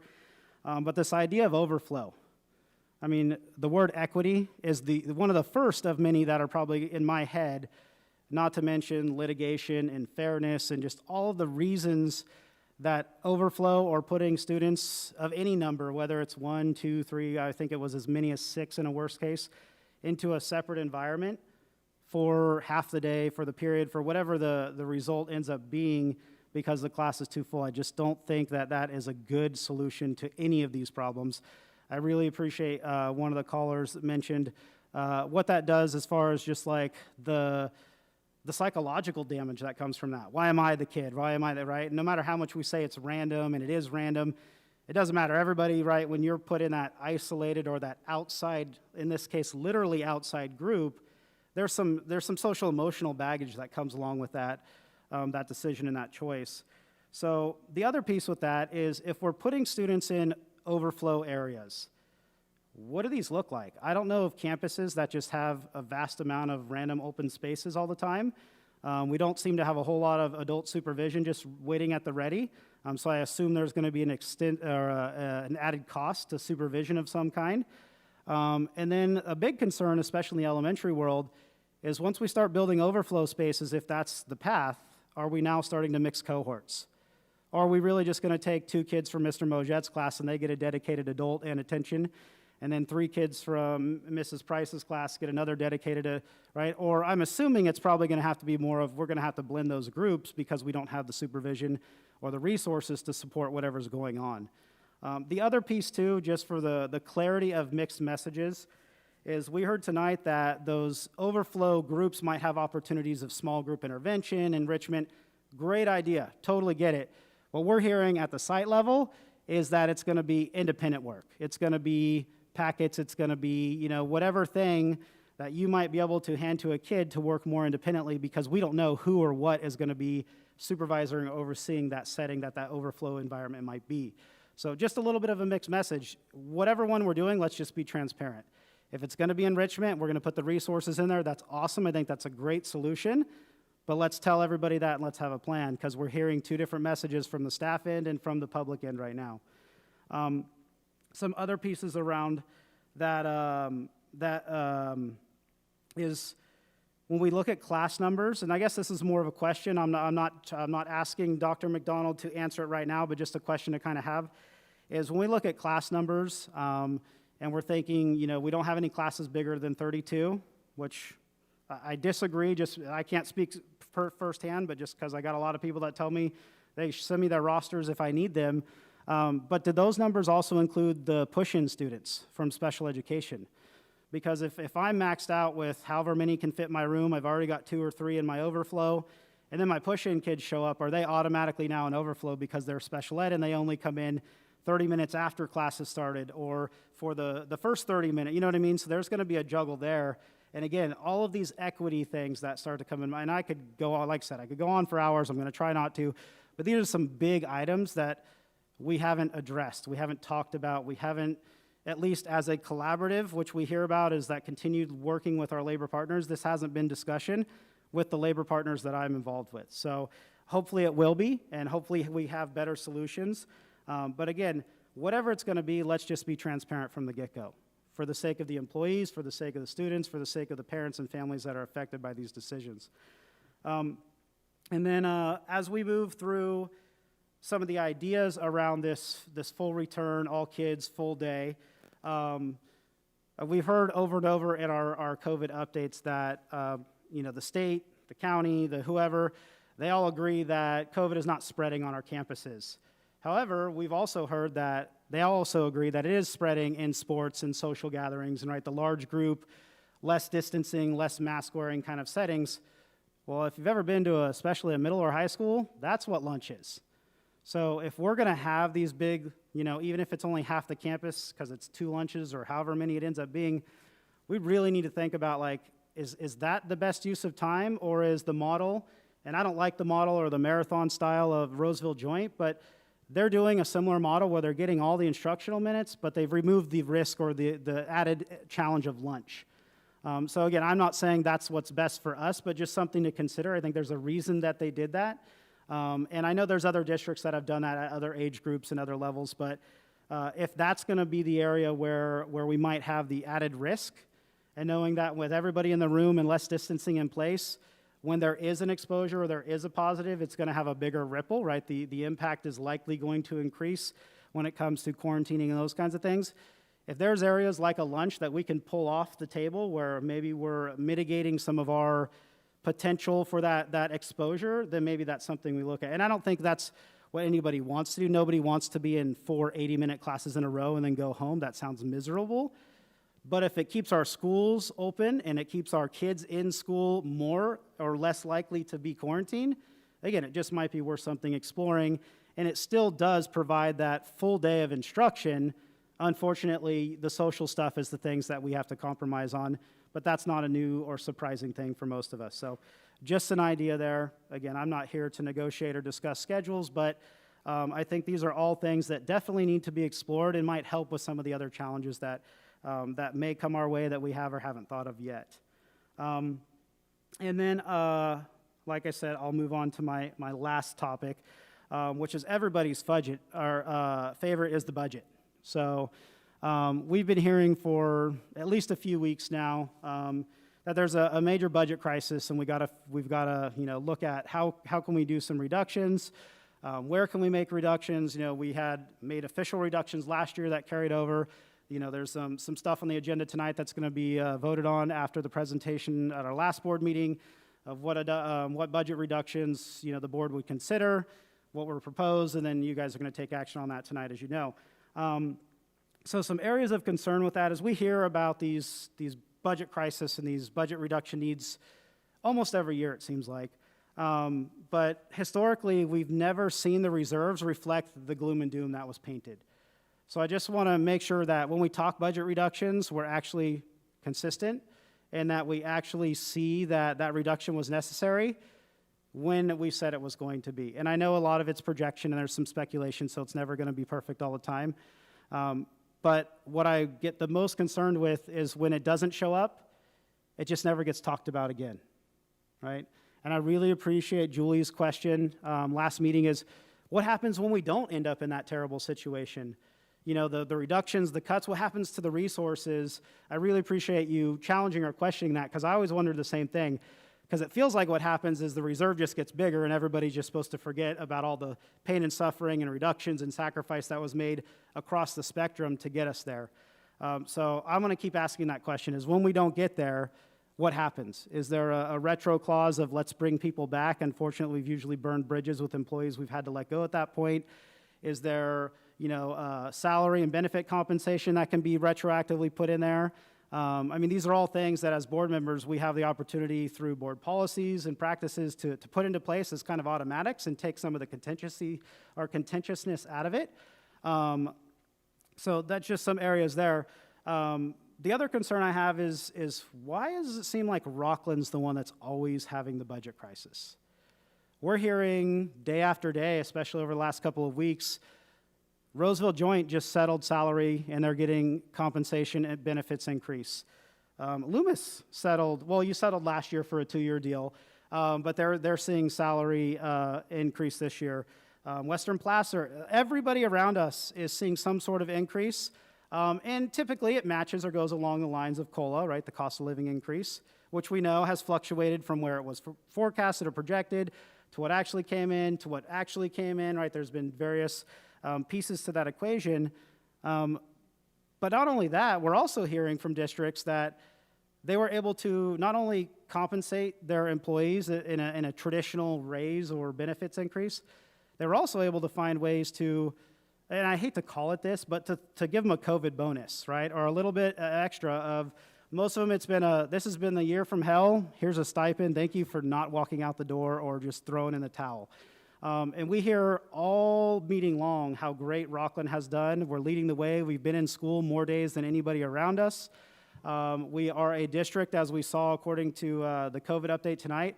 We're one of the few that actually has a plan moving forward where everybody else was undetermined in the majority of that list.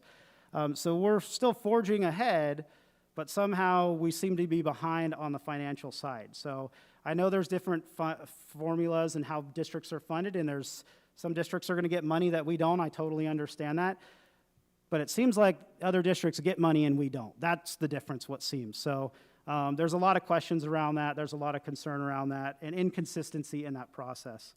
That said, we discussed, or it was mentioned, and I believe it was Trustee Miller that brought it up last board meeting about the idea of retirement incentive.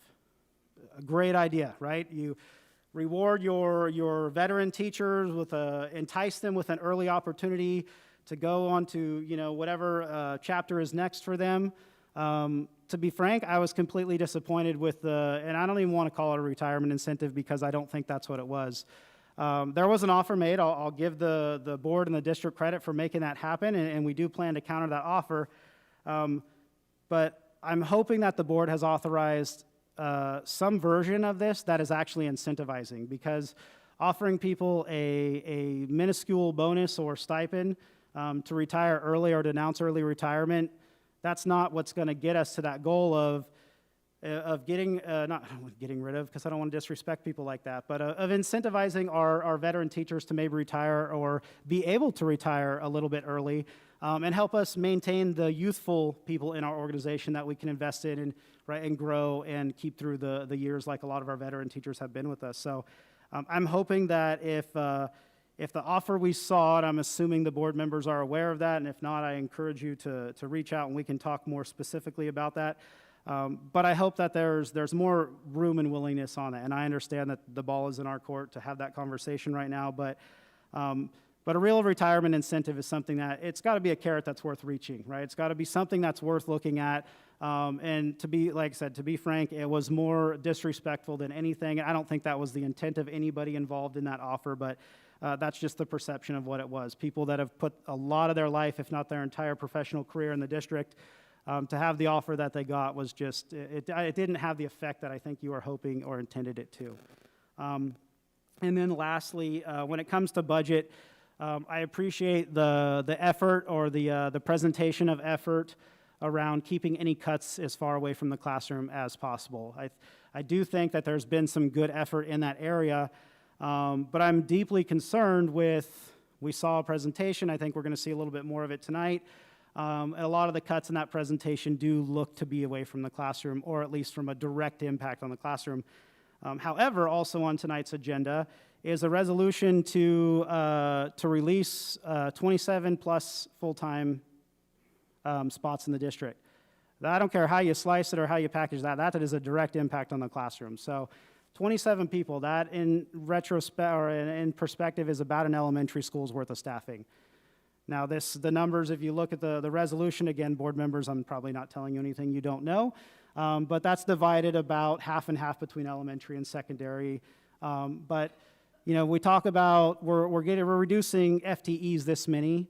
FTEs aren't just numbers on paper; those are people, right? Those are, whether it's a half-time here, a quarter time there, it's an extra section for a couple people over there, or in this case, a lot of it's going to be like actual people losing their jobs or being forced to kind of play the game, or are we going to be able to bring them back, right? To like let them go and then hopefully bring them back before they find something else and we lose good employees. To give you perspective, we're releasing 27 people, or we're going to potentially approve that and have those notifications go out by March 15th. As you guys might remember, we also released 10 temps in the beginning of the school year. We started the school year, we had about 10 temporary teachers that we had to let go about a month in. There was a lot of shuffling in classes. I'm sure you got a lot of friendly emails about that kind of stuff. But then we also have on tonight's agenda, we have 6 special education teachers resigning from the district. I would encourage the board to look into why that is. Why do we have so many new hires in SPED every year, and why do we have so many resignations in SPED every year? That's not, as you all know, an easy area to fill. Bless all the people in it, because I don't know how they do it. They are all saints in my opinion. But I think we need to look at the bigger, maybe systemic problems of why does Rocklin Special Ed have so many, or such a high rate of turnover? Is it something we're doing? Is it something we're not doing? Is it something we can or can't fix? But when we hire mostly SPED in one year, and then we have a whole lot of resignations in the SPED in the same year, I think there's something bigger than just a personality didn't work out kind of situation. So again, I encourage the board to look into that if you already aren't, and just, you know, let's see if we can find a reason and a fix or an ability to retain those people. Because if anybody we need to retain, it's those hard to fill positions, especially in our special education classrooms. I think that's it. I was well under an hour. Okay, maybe not well, but I was under an hour. So I appreciate your time. Again, I don't want to discredit all the work that has gone into all the great things that are going on around the district. The many hours our board members are putting in to be informed and to be involved, the many hours the people in this room. I did get an update just as we've been sitting here. I appreciate that from Craig and Tony as they're relaying info to me, because I had asked where we're at with switching out MERV filters, as we've seen a lot of research come out recently. I'm sure you have that. Filtration is a huge element of keeping our schools safe and open. And so that has, you know, we had some breakdowns in MERV filters in the beginning, but it sounds like we're doing well at keeping those rotated and fresh, and appreciate Craig and his team, and again, Tony for helping double check with that with us, and as well as Chuck. And, you know, I think we can't forget about the wonderful and amazing work that CSEA is doing, because without them, you know, just like Brenda, this office wouldn't run, but without CSEA, our campuses wouldn't run. There's no doubt about that. So thank you to all those guys. And lastly, and always, thank you to all the certificated staff in the district for putting up with what they put up with, and enduring and showing up to work with a smile and a genuine passion and concern for the kids in their classroom every single day. And thank you guys for the time. All right. Thank you, Travis. Board comments? Yes, thank you, Travis. I mean, there was so much there, and I really just want to get into it, all of it with you. There's so many pieces of information, but I'll just choose two. So in Loomis, they've been doing full days since September with lunch, and it's been okay. I know that is a big concern, and Loomis is a K-8 district, so it is different. But they've managed to figure out how to do lunches safely and have the kids spread out, and some indoors and some outdoors, and different tables here and tables there, and there hasn't been any spread. So there's so many factors, and I know you brought up so many different things, but that's one thing I can say hasn't been a problem where it has been implemented. And then the other thing you brought up, well, besides, you know, all of them, the other one I will choose is the retirement incentive versus the 27 FTEs. The retirement incentive was in hopes of not having to do the 27 FTEs. And so I would like to ask Dr. Limoges if he can elaborate on the retirement incentive and what it looks like, and what it might look like in the future. Next to Marty. Yeah, certainly. Since it was a public offer, I have the ability to be able to share this on February 12th. On behalf of the board and the district, we did provide what we titled as an early incentive, an early retirement incentive, which is based upon numbers and an amount of money per numbers that elect to retire. Our average retirements on a yearly basis is about 12, we figured mathematically. So the offer was for 15, they would receive $5,000. If we went up to 20, the retiree would receive $10,000. And for 25, the retiree would receive $15,000. That was shared on the 12th. And as Travis shared, we haven't had a counter. I will, even though I do negotiate on behalf of the district, I felt like I was transparent on where there is flexibility within the offers as far as elements of it without negotiating away from the table. Thank you.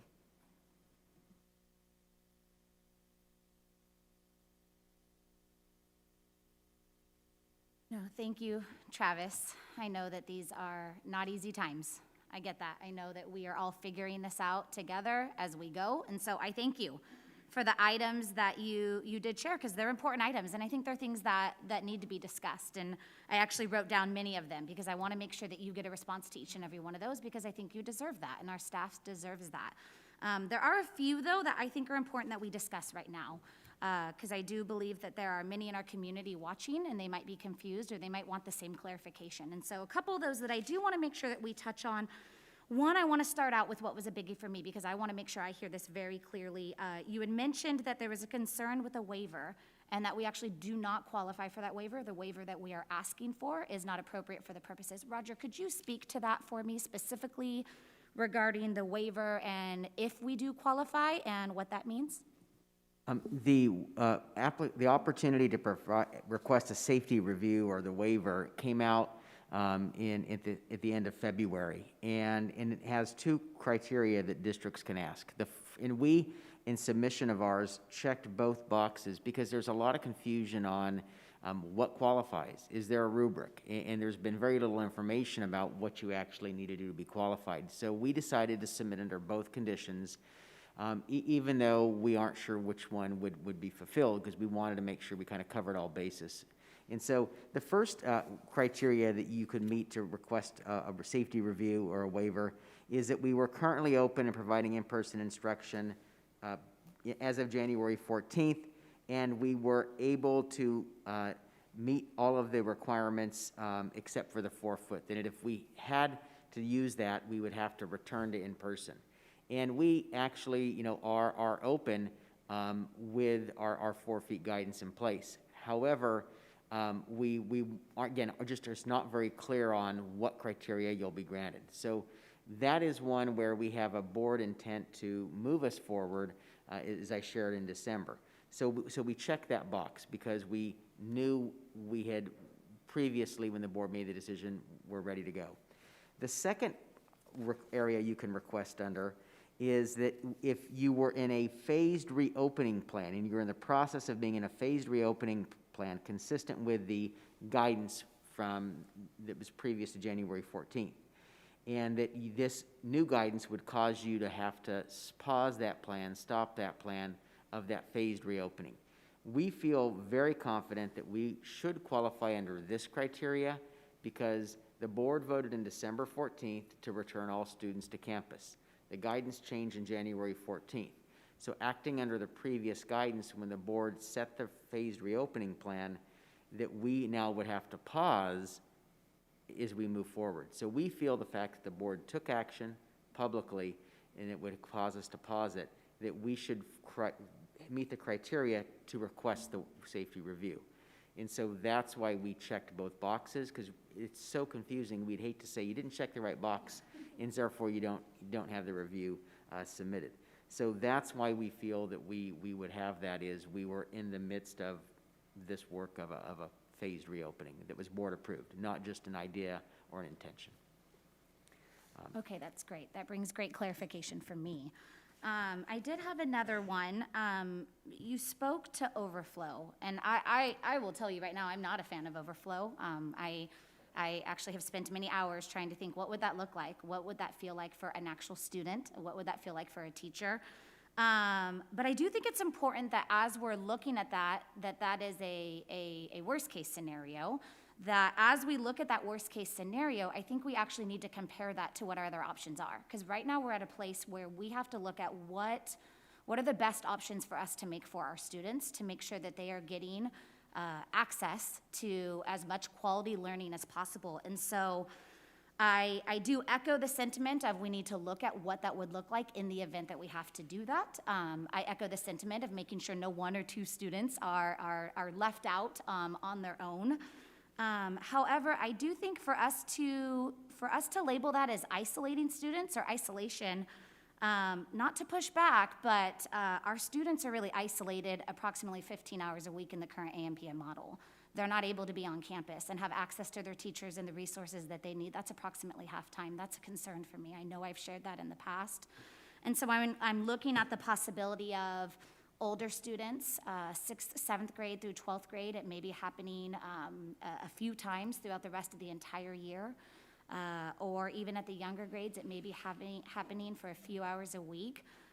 For me, I think it's important that we look at how do we make that, if it has to be an option, how do we make that a successful option? But to utilize that as a reason to not return fully, that concerns me because I do feel our students are very isolated already.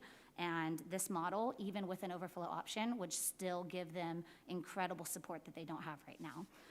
The last one I wanted to speak to is why does Rocklin always seem to have the budget crisis? And Travis, this one, I'm gonna say I agree with you on because it was one of the first things I said when I got on the board.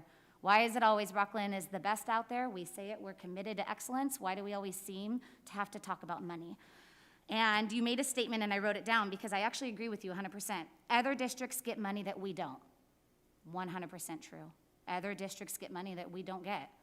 And that's because of how the funding formulas are set up. And that was actually one of the first things I said, help me understand.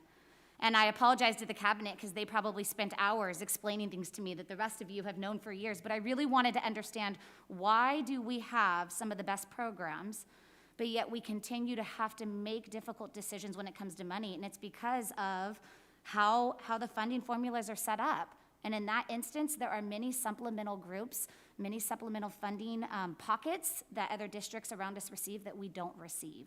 And so because of that, we sometimes have to make tough decisions when it comes to money, because we don't have the money that other districts get. And so I just wanted to share that with you. I know you're aware of that. I know I'm preaching to the choir, but for me, that was something important for me to recognize. And so when we're looking at what other districts do, I think it's really difficult because we're actually comparing apples to oranges when we look at that, because although the funding formulas are the same, how they're executed in each of our districts are very different. But thank you, Travis. Did you have thoughts, questions on that? I do want to make sure we collaborate with each other. Yeah, I do. I have. So I agree that I'll go to one of your prior points before the budget piece is so you mentioned that our last resort is the overflow. But that's your perspective. From somebody that's in a classroom, my last resort is lowering my safety standards to prevent overflow.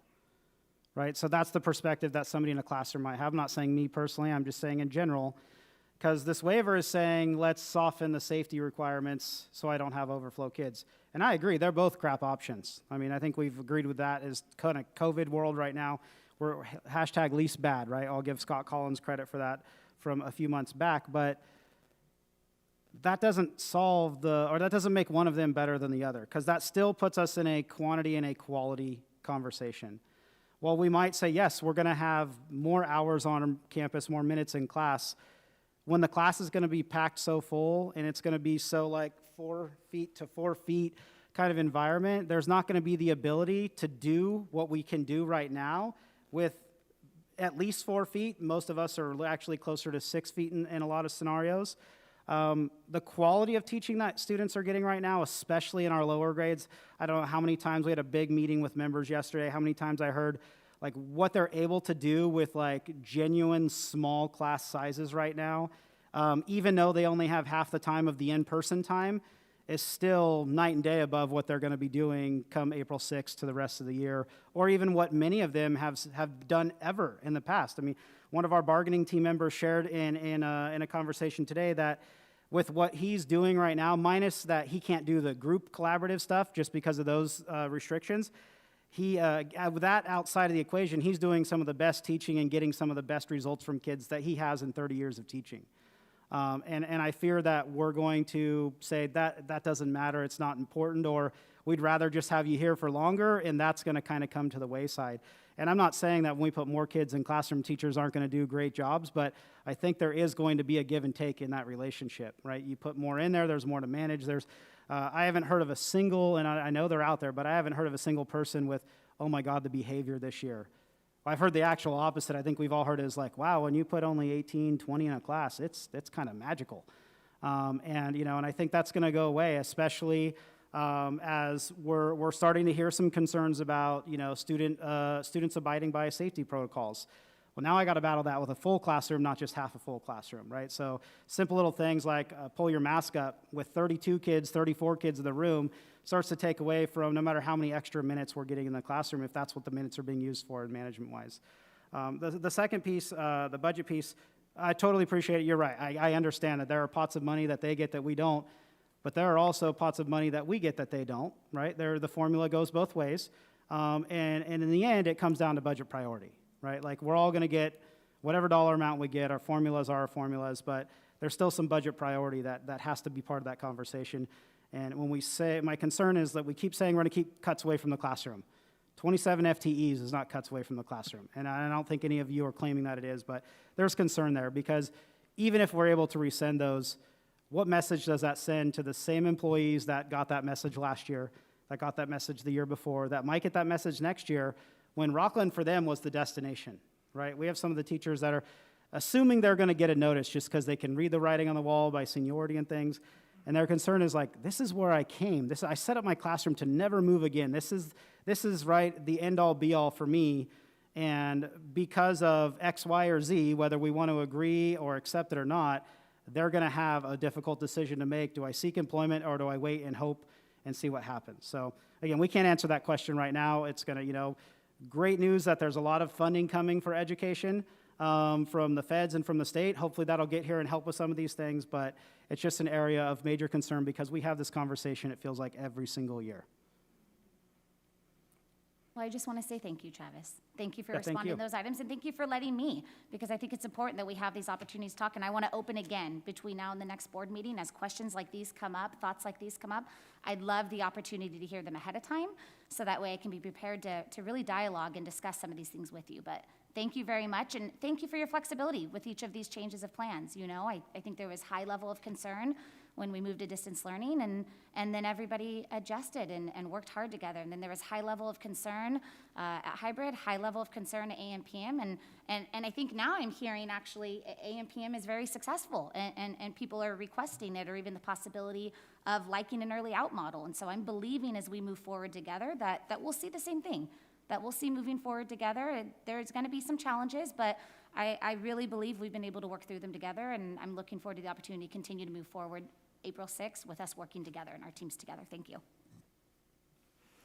Thank you for your comments and presentation. I was going to say some of what Tiffany just said, and that is that, you know, this is a little bit of a deja vu with the concerns, and I appreciate it because you've raised some great questions, and every time we've answered them, and every time we've come back and students have been safe, and we've moved through that. And so I have complete faith and confidence that we have talented, capable teachers and staff and administration, and we're going to solve every problem that has been thrown out. I saw people taking notes.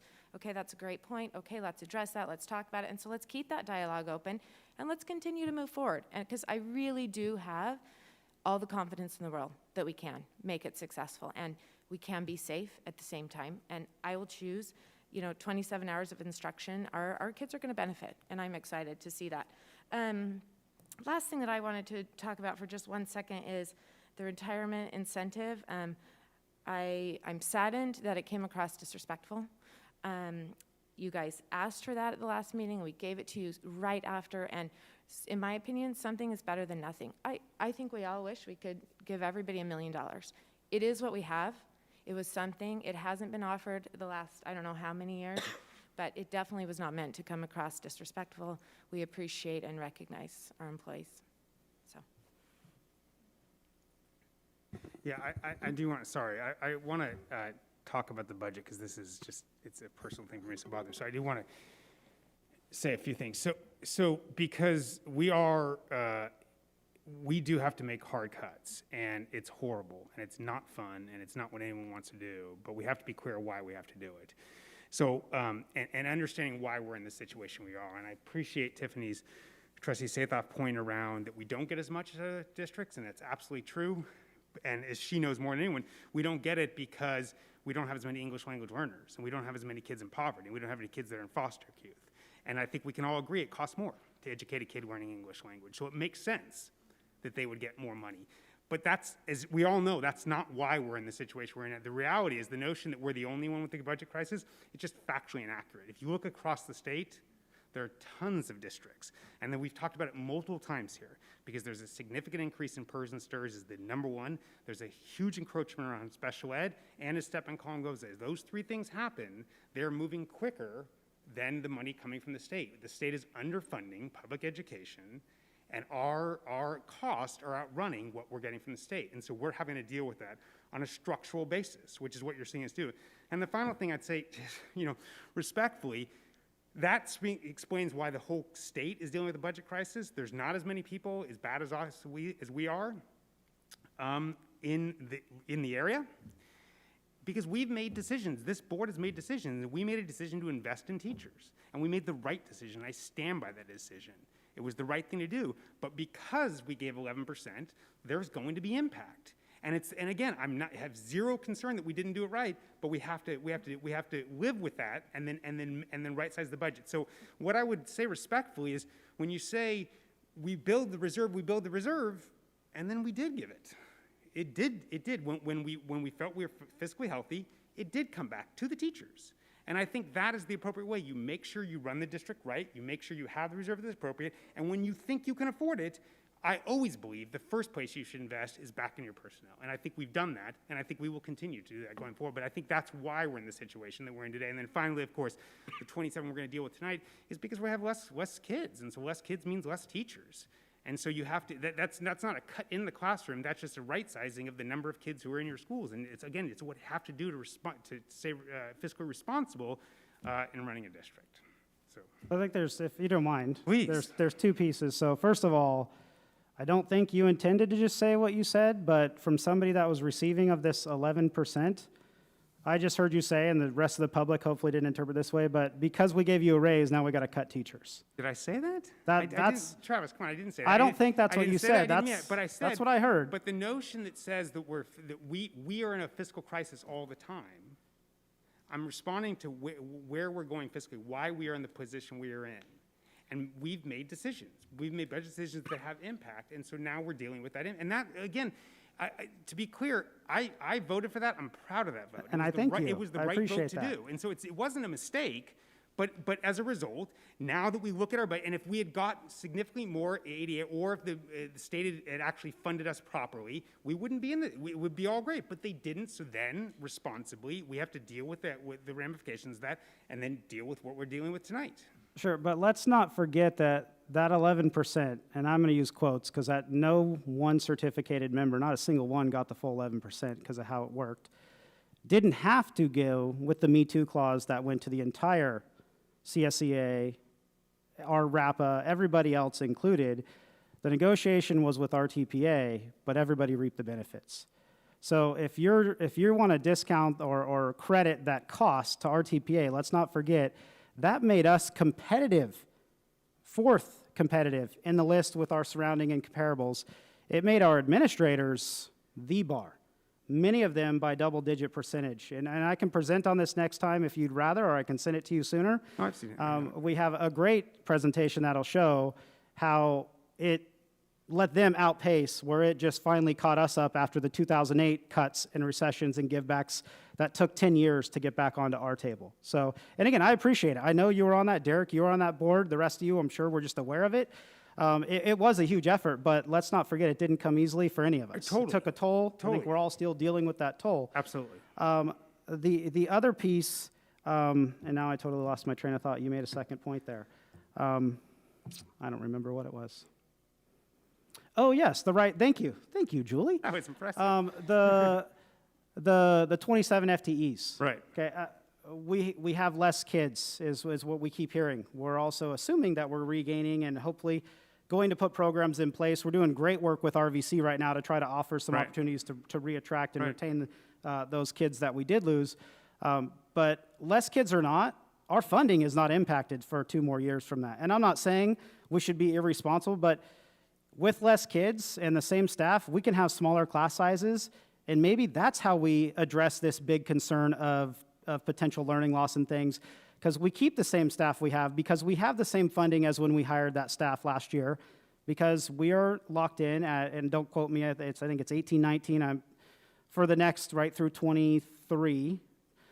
So we have an opportunity to use that funding not as a savings right now, but rather than as an investment in our students. Let's keep our class sizes down. Let's be overstaffed.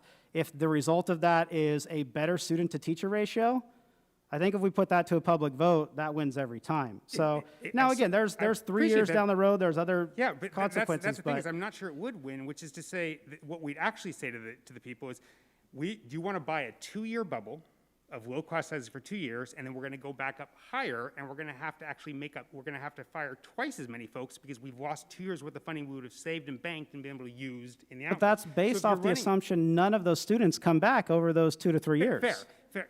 And I appreciate So that. we can live in the world of assumptions in some areas, but we don't want to in others. Well, this one benefits kids in education.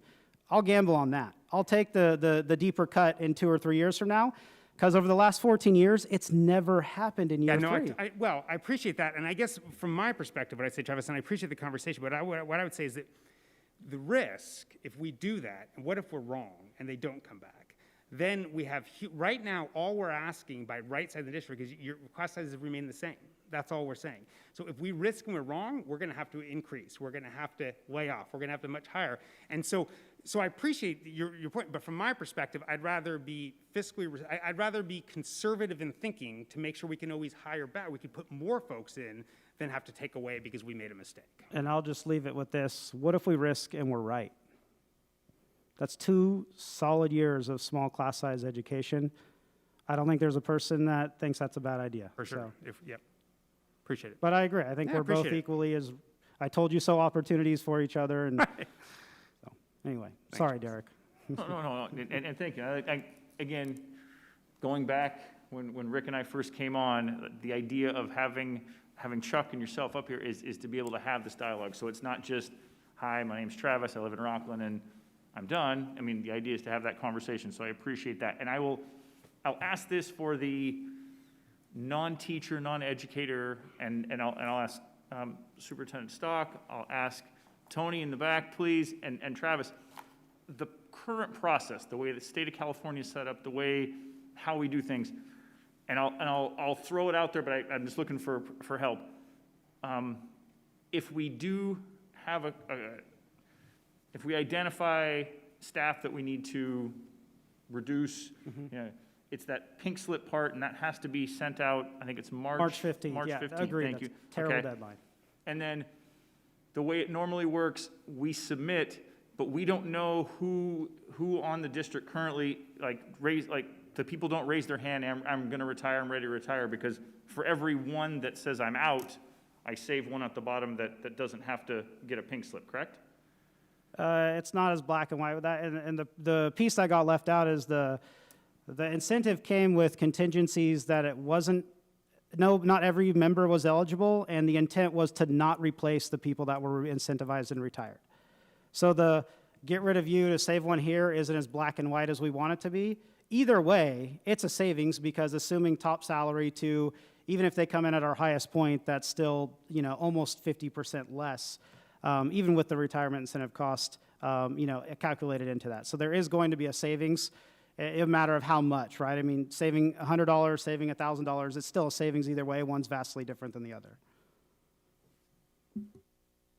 What part of that would you like me to respond to? So thank you. So if like 5 questions. Yeah, sorry. So we have to notify the staff. Correct. Okay, and then between the time we notify and when is it officially, like official, you're either, we rescind the May. note? So or- these are preliminary layoff notices. Thank you. We have the final layoff notices the board takes action on in May at the Okay. May board meeting. So yes, you are correct. There are some, retirements, resignations, but it also depends on where that occurs, what level, what the credential is. As you see the line of who's laid off, that plays a role in that as well. So just because, for example, multiple subject credential is laid off or elects to resign, that doesn't mean that the high school English one will come back on.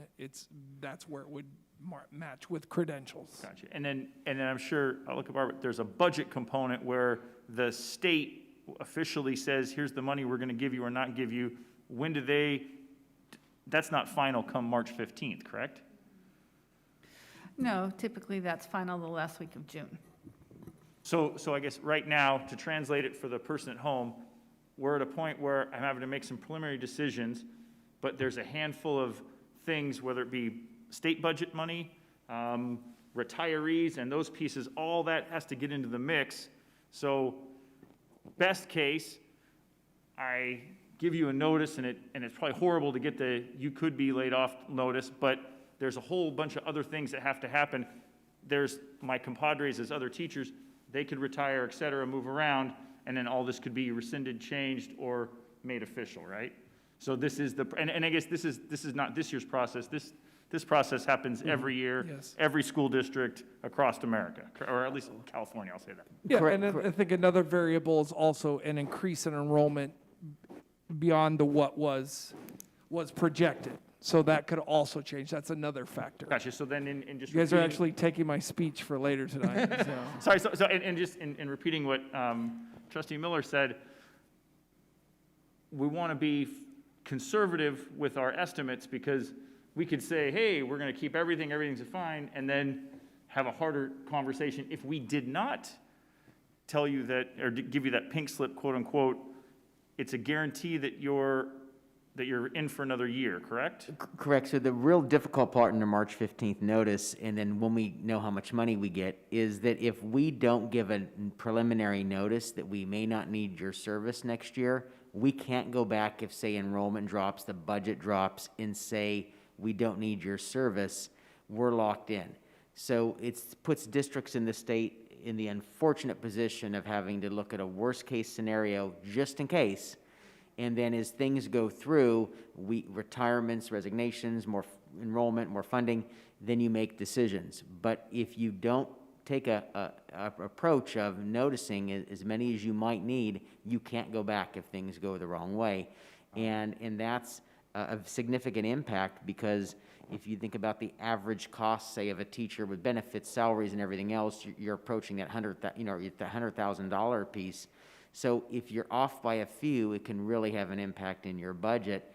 And that's, just very, very unfortunate. And when we lost 700 students, we are projecting 230, as you'll hear, to come back. Beyond that, we want folks to come back. We encourage everybody to enroll now. And if you want to help the budget situation, help the layoff situation, then tell your neighbors, re-enroll. That's what you can do to help us.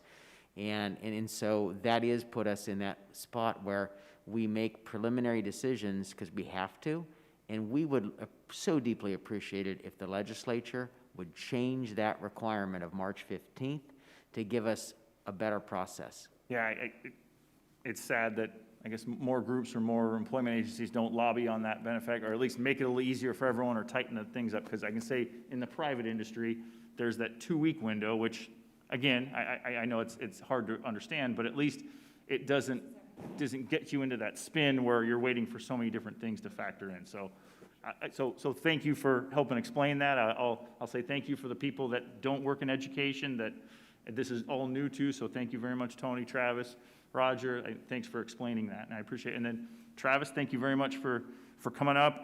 I know it's a challenge. I know overall in society, and I can say this, across the board, that the good and the bad, the good learning that I think most of society has had with COVID is that you have to be conscious of the change. You have to deal with the change. You have to be comfortable with the change. Change is never easy, never simple. But what this has all taught us is the requirements change, the guidance changes, the color codes change, the cans and can'ts change automatically. So I would say we've all learned how to tough it out. It's a tough lesson to learn, but it's good that we learned it, and thank you, and thank all the teachers, the staff, everyone for working through it, because it's not easy. It's not simple. What am I going to do tomorrow? What am I going to do the next week? Because I'm sure as an educator, you've spent a lot of your time putting things in place and making sure that you have things lined up so that I can be flexible. But this threw a whole new monkey wrench into it, and it's made it difficult. So all I can say is thank you very much for your staff and the folks. To Chuck's staff, just everyone out there, thank you very much for toughing it out. It's not easy. No one ever said it was going to be. So hopefully we can get all past this and get back to regular school at some point. So thank you, Travis. Thanks. Can I ask one more clarifying question to Superintendent Stock? So as a teacher, of course, I love Travis's idea of keeping the extra teachers and lowering the class size, and instead of having overflow, just have extra teachers and make smaller classes.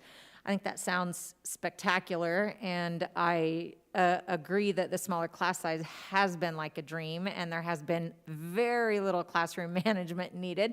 I have a student teacher this year, and she's learning nothing about classroom management. But can you elaborate on why we wouldn't do that? How would that affect our future budget if we were to keep those 27 extra teachers? Right, now I'm going to start, and if Barbara, if you have anything to add, jump in as well. No, I just, want you to get the best answer. And so the impact it would have is we are, while our funding is held harmless, if you will, for the enrollment loss this year and next year. So we would be using that one-time money to do that. And then what it does is it impacts our ability, because it would lessen our reserve, which, if you remember, we have to adopt a 3-year budget. We don't get the luxury of adopting a single-year budget like, say, the city does or the state does. And so we're required to have a 3% reserve in each of those 3 years. And so part of the reason that we're recommending budget reductions is without any budget reductions, we would not have that minimum 3% reserve. The other issue is we could make, as both, you know, it was talked about by quite a few of you tonight, we could say, okay, we're going to make a one-time decision to one-time lower class size, and even at the ratio we're talking of the teachers, the class size impact might be 1 student in every classroom. It's not going to be half the students that we have now. So even if we were to retain all the teachers, that impact is not even going to be 1 per class. It's going to be much less. So, and then a lot of the research over many, many years in education shows that really the real impact instructionally, you want to get that class size down to around that 15, 17 student ratio, which we're actually seeing for the first time in California public education ever. It's sad that it took a pandemic to do this, but when you just decrease by 1 student, the research is clear. The academic and other gains just aren't there. And I do understand that having 1 less student, it means it can have some benefit, but that ratio wouldn't even impact it to that degree. So the other piece is then on the budget side is we still have a structural deficit. You'll see in the presentation tonight that if you don't look at one-time money coming in, we have a structural deficit of $6 million as we go through this process. And so we still are, and we have several things that we have not funded, even with that deficit. We don't have in our budget increasing compensation increases for employees, and we want to do that. We don't think it's appropriate that we go year after year after year and not increase compensation. So that's something that we're thoughtful of ongoing dollars. We don't have some other things. We have pension mandatory increases, special education increases, as is talked about, that are required. We also will have other things such as our facilities. We have reduced our facilities repair budget as the facilities get older significantly in these budget reductions. We also have things like new textbooks and things that we'll need to purchase that we have not fully planned that funding. So we have a lot of very important needs that we have not fully funded. And so anything that we do that is a one-time piece, then it doesn't address our structural deficit, doesn't allow us to address the unfunded pieces that we really want to do for our students and for our employees, just creates a bigger issue. And that's really where the problem puts us in. So those one-time pieces without a significant impact are hard for me to recommend to the board, and the class size of it would be even less than every 1 room, just as hard to do. So you mentioned that it's a requirement to have 3%. What's the consequences of not having 3% 3 years out? Then what happens is, depending on what year you're 3%, you don't have any, the county has the authority to take further actions. So if we don't have a 3%, and again, Barbara, jump in if I misstate this, is then we get further scrutiny by the county. They can take increasing steps to step in and have direction around the finances of the district. And ultimately, then depending on when that less than 3% is that they can take more and more control over spending and not spending that we have. And we've unfortunately seen that in districts even nearby in Sacramento County, where it just is not a positive situation. The other piece that's very hard to do when you don't have that type of reserve is, who would ever thought we'd have a pandemic? Reserves are designed to help you weather unforeseen circumstances. They happen. Global pandemic.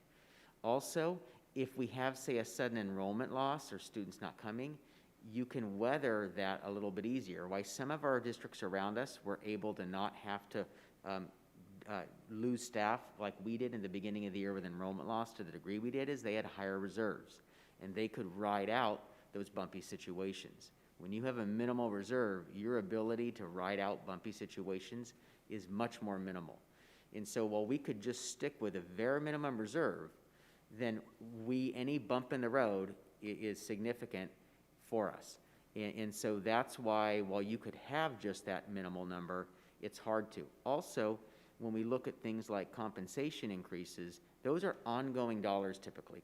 We have historically given ongoing compensation.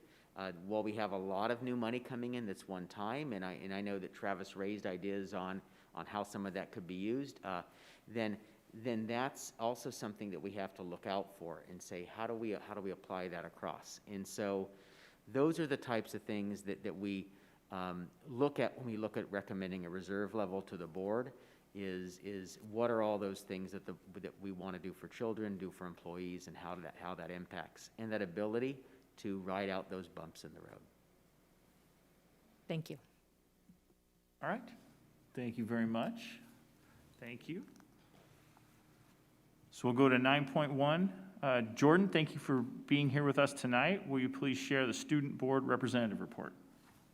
Good evening, Board of Trustees, Superintendent Stock, and everyone tuning in today.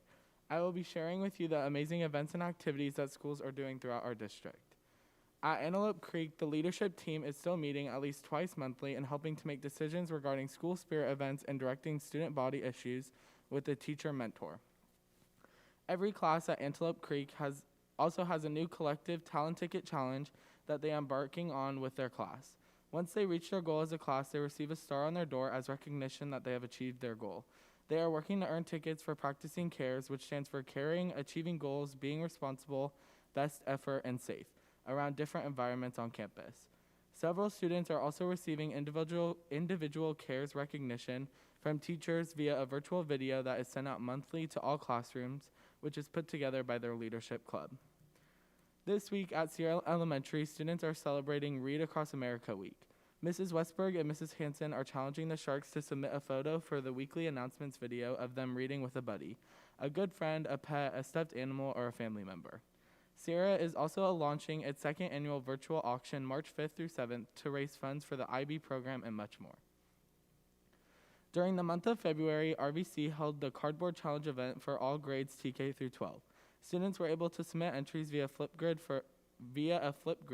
for a variety of categories, including most technological, best repurposed item, most realistic, most artistic, something wearable, and tiny home. All entries were shared with the students in RVC, and we had voting via Google Forms. Winners were announced last week, and certificates and gift cards were mailed home. They are also currently in the process of planning a virtual spring talent show. Parker Whitney is currently celebrating reading as well as Dr. Seuss's birthday with a Spirit Week full of dress-up days and fun read-alouds. They are also gearing up for their annual talent show with some changes. The show will be virtual this year and give the opportunity for students to share their talents through other mediums that a live show does not allow for. Sunset Ranch Elementary students are enjoying the spring-like weather this week. Mrs. Smith's class has been harvesting winter vegetables from their garden and sharing them with the staff and students. All students at Sunset Ranch are learning about the essential toolbox, social emotional learning skills, and are practicing using their breathing tool to help them focus with their bodies and their brains. Teachers are busy preparing for spring teacher-parent conferences, which begin next week. At Rocklin Elementary, students continue to participate in monthly virtual pause celebrations and look forward to discovering if they are a dog tag recipient. This week, students also participated in a virtual NED show where students learned about positive mindset. Teachers are looking forward to connecting with families next week for parent-teacher conferences as well. From the Rocklin Alternative Education Center, Victory High's Interact Club has once again put service before self by hosting a February food drive, and thanks to the incredible support and generosity of our community, they received enough donations to provide on-campus meals and take-home care packages for the remainder of the school year. Whitney High School just wrapped up another busy month with activities that celebrate Black History Month and showcased Mental Health Awareness Week.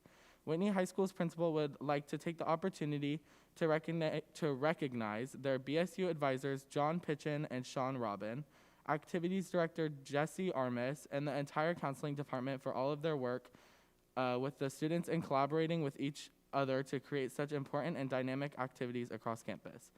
He would also like to congratulate broadcasting teacher Ben Barnhalt and his students for their outstanding work over the past year, resulting in several top honors at the Student Television Network Awards held during the February break. Athletically, Whitney High School has celebrated several wins as sports have returned to competition after a long hiatus. As we look ahead to next year, Whitney is hard at work right now planning their course preview day for returning students as well as their showcase night on April 12th to highlight their classes, extracurriculars, and athletic programs for their incoming freshmen and new students. As always, it is an exciting time to be a Wildcat. Last but not least, at Rocklin High School, we are doing all that we can to keep our students engaged and excited. We are currently planning different activities on our campuses, like candy bombing classrooms, putting up posters on walls and doors, and painting windows to get students excited and happy to be at school. We are currently also in the process of planning our new ASB elections and council for the next school year. Students on campus are beyond excited to see that their athletic teams are finally kicking back up again. Athletics are truly a place where students can go and have a good time away from stress and work that they may have going on their own time. It is truly amazing to see the excitement in our campus, and we look forward to the things that we have planned in the future time to come. Thank you for your time. Excellent. Trustees, do you have any board comments you'd like to share tonight? I do. Thank you, Jordan. That was awesome. And it kind of goes with what I want to say. I've had the opportunity in the last several weeks to visit several campuses. And one of the things I thought about while I was visiting the campuses is that it is really a luxury to get to do that because parents can't do that right now. And I know there's a lot of parents in our district who would love to be on campus, would love to be in their child's classroom, would love to be volunteering and seeing what's going on. I know we have so many parents who enjoy being involved and volunteering. So I just wanted to say for those parents who can't be there, what I saw when I was there. It was jaw-dropping, amazing, the teaching that was going on, the dedication and the love. Yeah, the kids were wearing masks and they were social distancing, and that was not stopping them one iota from having fun, from engaging, from learning. It was like they didn't even notice they had them on. They're used to it. Now, I'm not saying they like it, but they got used to it. Kids are adaptable, and they are enjoying being in class. They're enjoying being at school. I got to see some passing periods, and I got to see some every level. I saw kindergarten all the way up to 2 of the high schools. And the principals were amazing and dedicated and on top of everything that was happening in their schools. The teachers were so dedicated and so amazing. I was inspired. I wanted to go back and copy some of the things that I saw happening in the classrooms in Rocklin.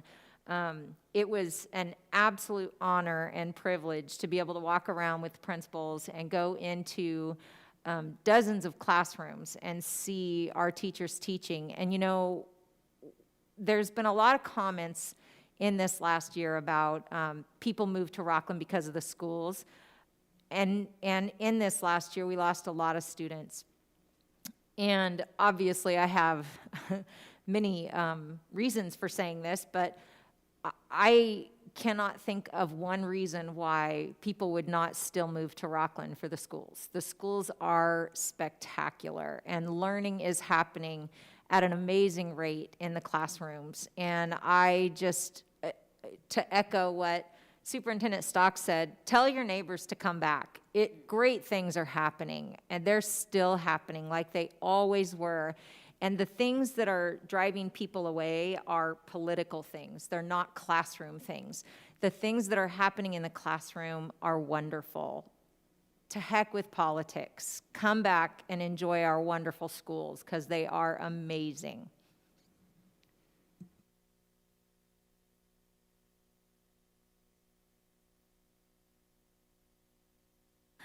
Yeah, thank you, Jordan, for what you share. I love hearing about what's going on, especially from a student's perspective. So thank you for sharing with me all the incredible things. I also wanted to highlight, I know us as a board received an email from Whitney's FBLA, and I just wanted to mention Natalie Bourne, if you are out there, president of Whitney's FBLA, if you're still listening to us, that is our Future Business Leaders of America group. And I was so impressed. She sent a presentation to us just to let us know a little bit more about what they're doing, what they have done, and even amidst COVID, yet another opportunity for us to celebrate the resilience of our students, for us to celebrate the creativity of our students. Actually, under her leadership, 6 members placed first and second in their business competitions. This was at their Northern Sectional Leadership Conference. And so I just thought that was worth mentioning. I was excited, Jordan, as I was hearing all of the positive reports of how our schools are remaining creative during this time and the many changes they've endured. And I just thought that was worth a shout out. I was encouraged by future business leaders of America, and I think those are our definitely our future leaders here in Rocklin. And so thank you, Natalie, for what you were doing and for taking the time to share with us. I too was on a few campuses over the last few weeks, and this time of year when the weather starts to get nicer, there's just a little bit of pickup in people's steps. And I love seeing the smiles and the positive attitude, and people are adjusting, and also we're not just surviving, we're thriving, and I love to see that. I love to see happy kids and also happy teachers. And so just another good few weeks, and I just saw some really positive things, and grateful for that opportunity. Great, thank you. Again, Jordan, thank you for the comments. Thanks, folks. I'm going to take a little different perspective. I'd like to take a moment to recognize Trustee Rochelle Price on being named Region 4 Delegate for the California School Board Association. Trustee Price will represent Rocklin Unified and join the Assembly of Delegates throughout the state. Those Assembly delegates, they set general policy, direction for the association, promote the interests of school districts throughout the state. So congratulations, Trustee Price.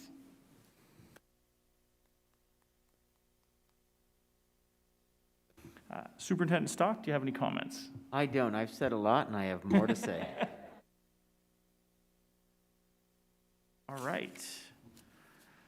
So we'll go to 10.1. This is the approve the consent calendar, or consent agenda, sorry. All matters listed under the consent calendar are considered routine and will be enacted by one motion followed by a roll call vote. There will be no separate discussions of these items unless the Board of Trustees, audience, or staff requests specific items be removed from the consent calendar for separate discussion and action. Any agenda item removed will be voted upon following the motion and approved on the consent calendar. Do any board members wish to remove an item from the consent agenda for separate discussion and action?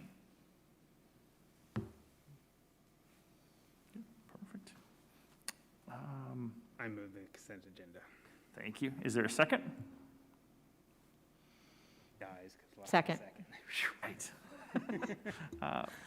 Brenda, will you please call the roll? Jordan Schneider, Yes. Julie Hupp, Yes. Rick Miller, Yes. Rochelle Price, Yes. Tiffany Sathoff, Yes. Derek Counter. Yes. Motion passes. Let's see here. Now moving on to 11.1, proposed budget reductions in 2021-2022. Superintendent Stock. President Counter, trustees, has been the topic of conversation throughout this meeting tonight.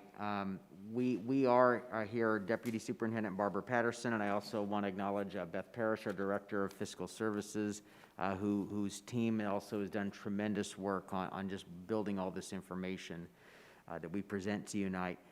This has been a difficult year, and we've talked about the pandemic, we've talked about enrollment loss, and we've talked about budget challenges that we face. And so there's also just recognition that was, again, talked about by trustees, by President Moget and others around the fact that some of these reductions do involve our employees, our personnel, our colleagues who have we have all are proudly hired, and we would, and because we serve our students primarily through people, when we have to make reductions, because as you'll hear, 85–90% of our budget is in people, it does impact them, and we know that there is a human effect on that. And I just want to acknowledge before we get into the formal presentation that as we make these recommendations to the board, we're fully aware of that. And we also did do an extensive outreach to understand priorities of our community in making these reductions, and you'll see that reflected in the presentation this evening. So again, we'll set a context for you regarding these recommendations. We'll go over the budget priority input and then talk about budget reduction recommendations and then outline some next steps for you. Good evening. You've seen this graphic before, but it just shows quickly the budget reporting requirements on an annual basis, and our next formal financial report will be the second interim for financial activity through January 31st at our next board meeting.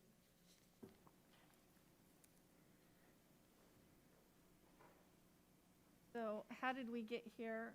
Why budget reductions? With declining budget reserve levels, increased costs that outpace increased funding, and changing budget assumptions such as enrollment loss and cost of living adjustments to state revenue, the only option available is to make budget reductions by reducing spending, which must be made before March 15th to comply with Ed Code deadline for layoff notices for the next school year. As we discussed, the biggest unknown in our funding for future years is, you want me closer? Okay. The biggest unknown in our funding for future years is enrollment.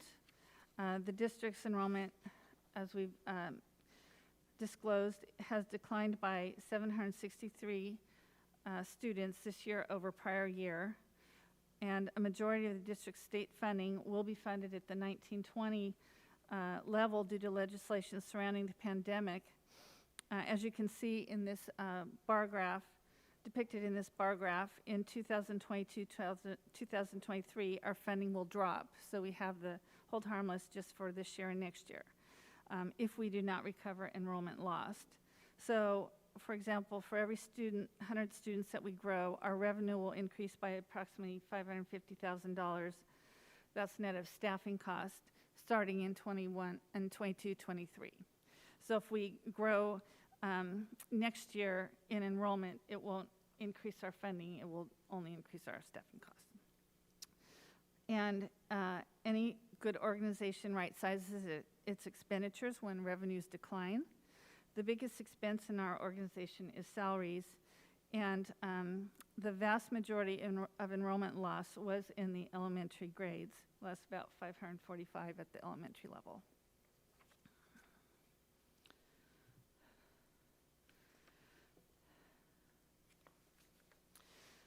So each year, additional funds are needed to just cover the costs of our growing mandatory expenses. In 3 years presented here, the costs are projected to increase by a total of about $8.7 million in the 3 largest areas of mandatory expenses. The special education program, normally each year the district has more students that qualify for additional services. And while we had a significant loss of enrollment this year, district-wide, we did not have a significant loss in special ed students. We only lost about 20 students with disabilities. The second area is the pension costs. The district pays into two pension systems for employees, the PERS and STIRS systems, and the state is requiring the district to pay higher rates to fund the pensions in future years. And then finally, school districts have salary schedules that provide increasing compensation for many of our employees based on their increased experience year over year.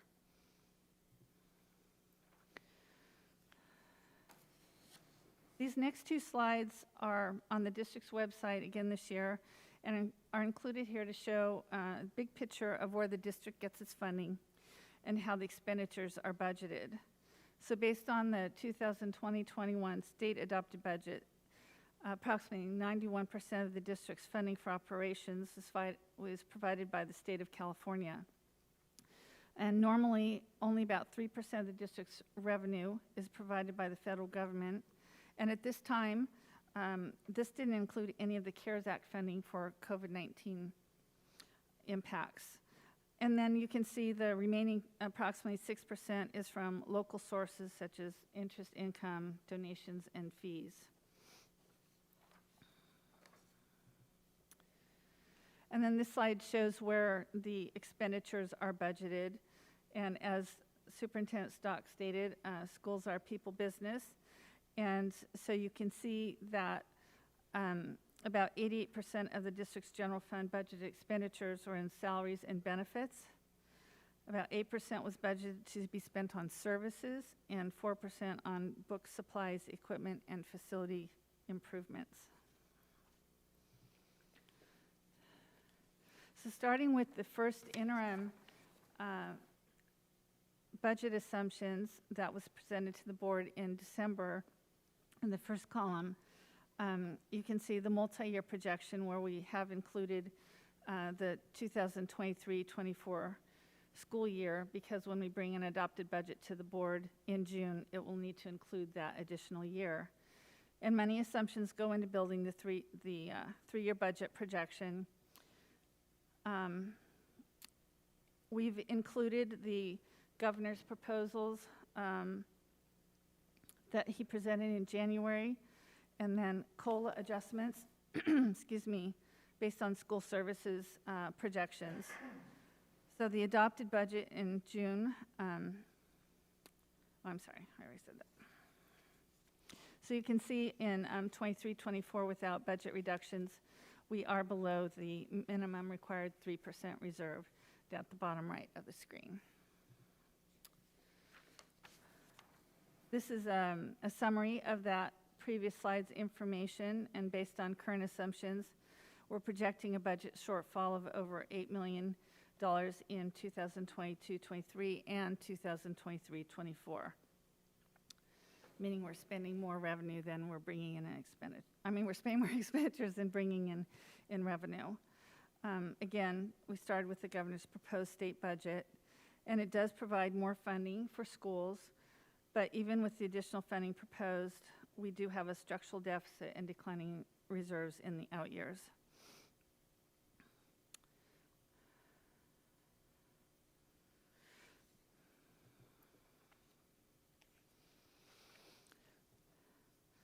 So the earlier ongoing budget reductions are made, the bigger effect they will have in savings. So for example, if $1 million in ongoing reductions are made in year one, that equates to $3 million in savings over 3 years, $1 million each year. If reductions are delayed until year 3, the cut would need to be $3 million in 1 year, necessitating deeper cuts into our programs and staffing.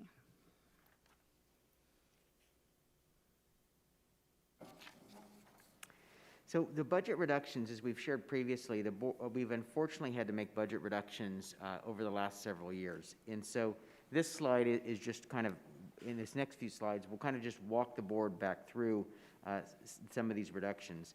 So if you look at the budget reductions kind of in 3 categories, you'll see that most of the budget reductions, 95.7, were away directly from the classroom.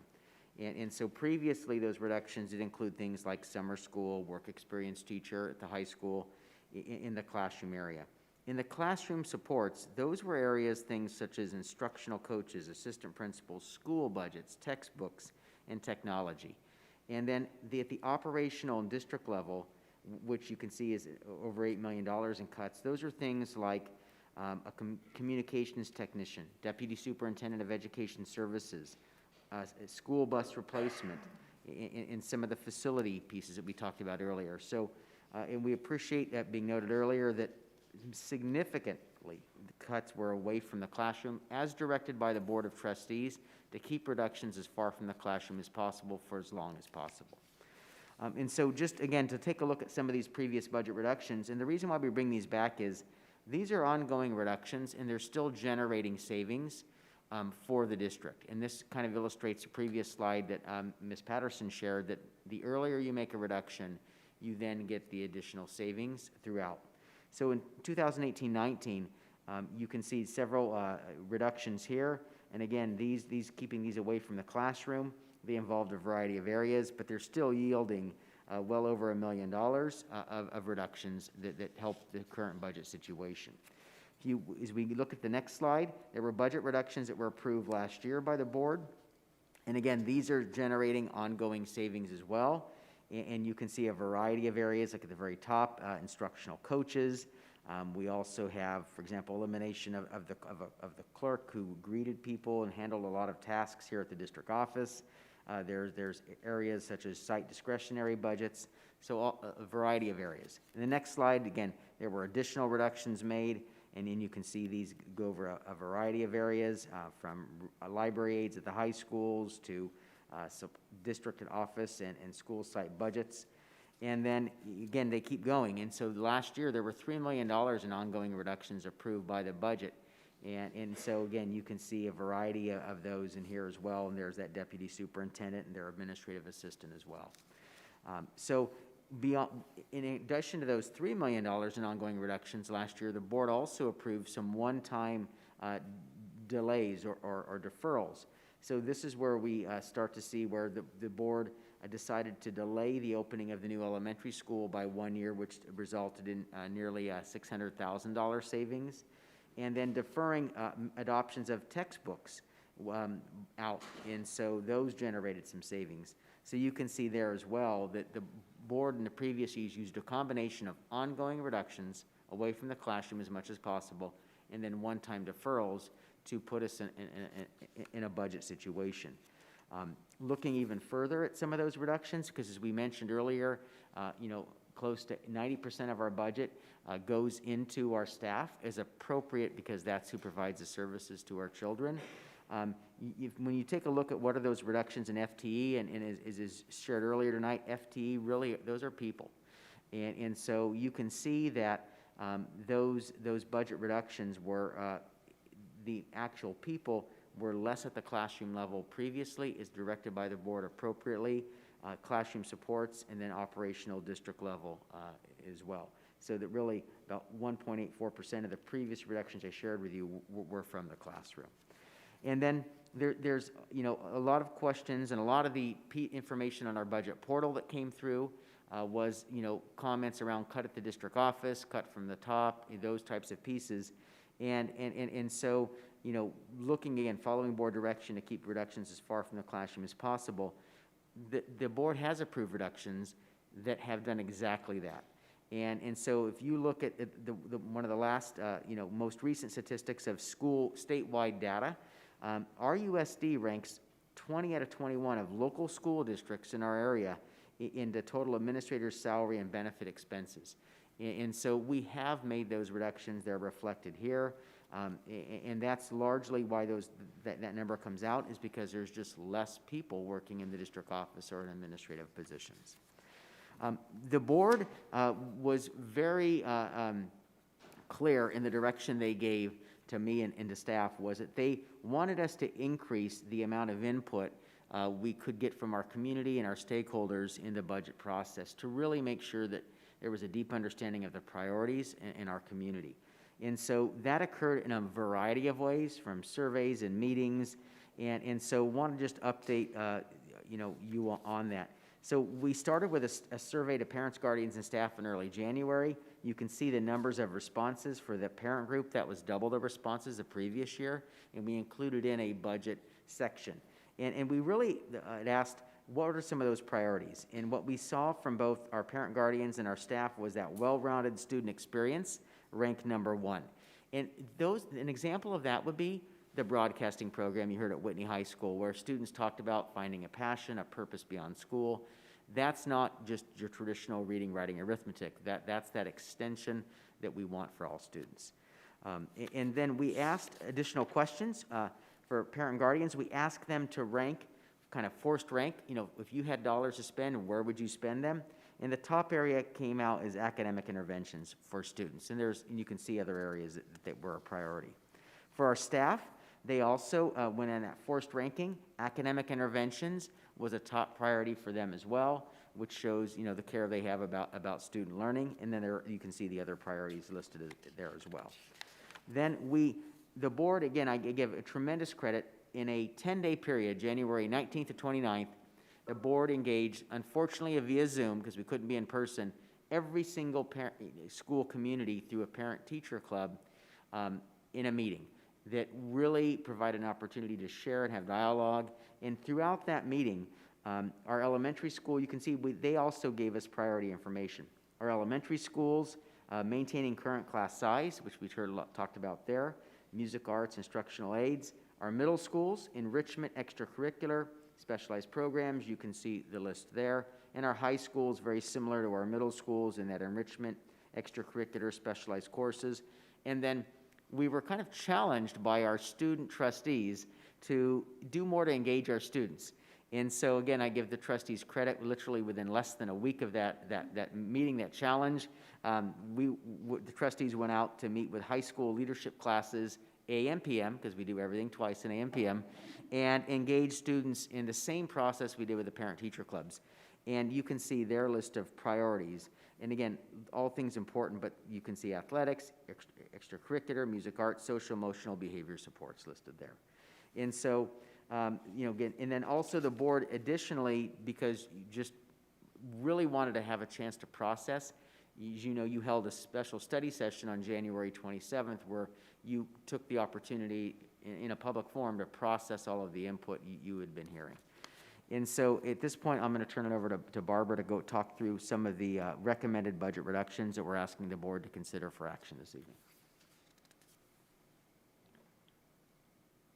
Again, many hard decisions here with this list. The recommended budget reductions beginning in the 21-22 budget year are as follows. A reduction of $500,000 of the $600,000 budget for school technology replacement. This had been $800,000 in previous years, but was reduced to $600,000 this year. It says reduce and defer because we know that at some time in the future there will need to be funds allocated for this purpose, but in the near term, one-time funding is going to be used for this purpose. There's a vacant half-time assistant principal position at Granite Oaks Middle School that is proposed to be eliminated. An adjustment to high school clerical staffing ratios. Revised use of the Medi-Cal funding.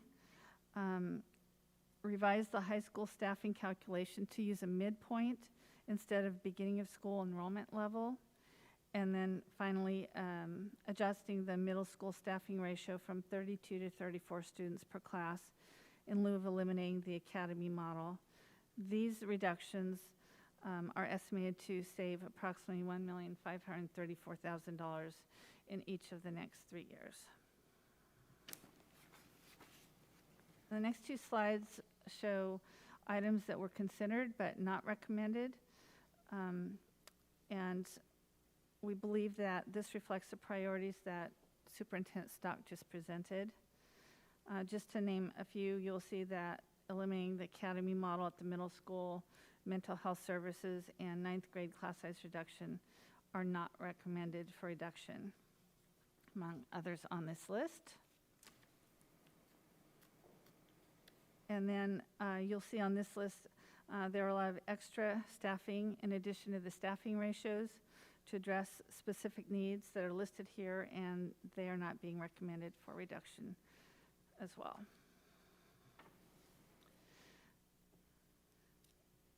This is the, starting with the multi-year projection that was earlier in the presentation, and then applying the proposed reductions in 21-22.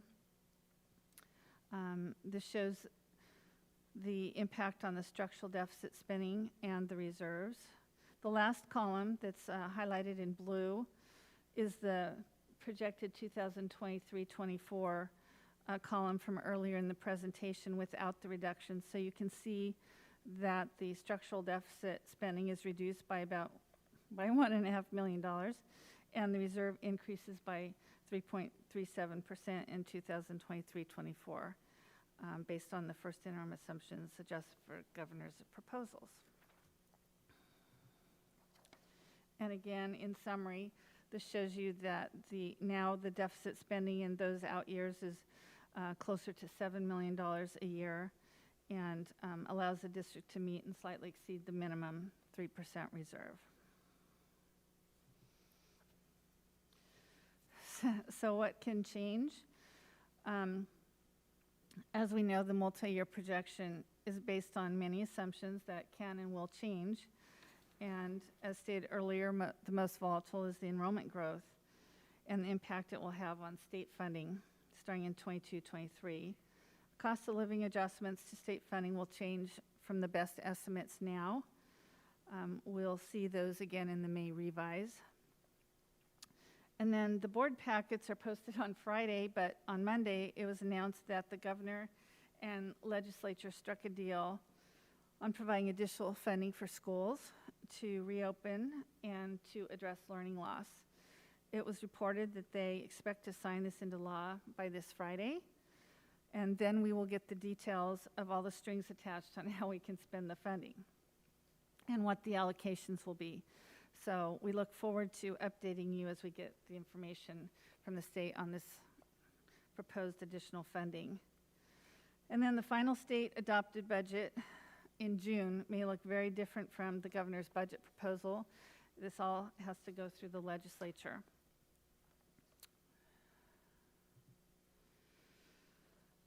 And we continue to hear that there may be additional funding coming to schools from the federal government. We are going to receive ESSER Round 2 funding, and we've been given a preliminary allocation of about $2.1 million in that funding to be spent similarly to the ESSER 1 funding that we received this year. And so we've already identified many of the additional costs because of COVID, the COVID-19 pandemic, such as substitute coverage, PPE, learning loss, and RVC, et cetera. We also don't know if there's other costs as the guidelines change because of the pandemic that may come our way and are not included in our existing budget assumptions. And then we're not going to find out until very late this spring what our liability insurance premium increases are going to be. I know they're going to be an increase, I just don't know to the extent. Our workers' comp rates will be set later this spring, and of course, we'll be checking in on utility rates and watching our special education costs. So next steps are requests tonight for a board decision on budget reductions and preliminary layoff notices. Continue to receive stakeholder input, including the portal accessible on the district's website. Presentation of the second interim report that will update projected actuals based on activity through January 31st. And an update of, then we'll have an update for the board in May with, based on the governor's May revise and how that will impact the adopted budget that we'll be bringing to you in June. And then finally, the adoption of the local control and accountability plan and the 21-22 adopted budget in June.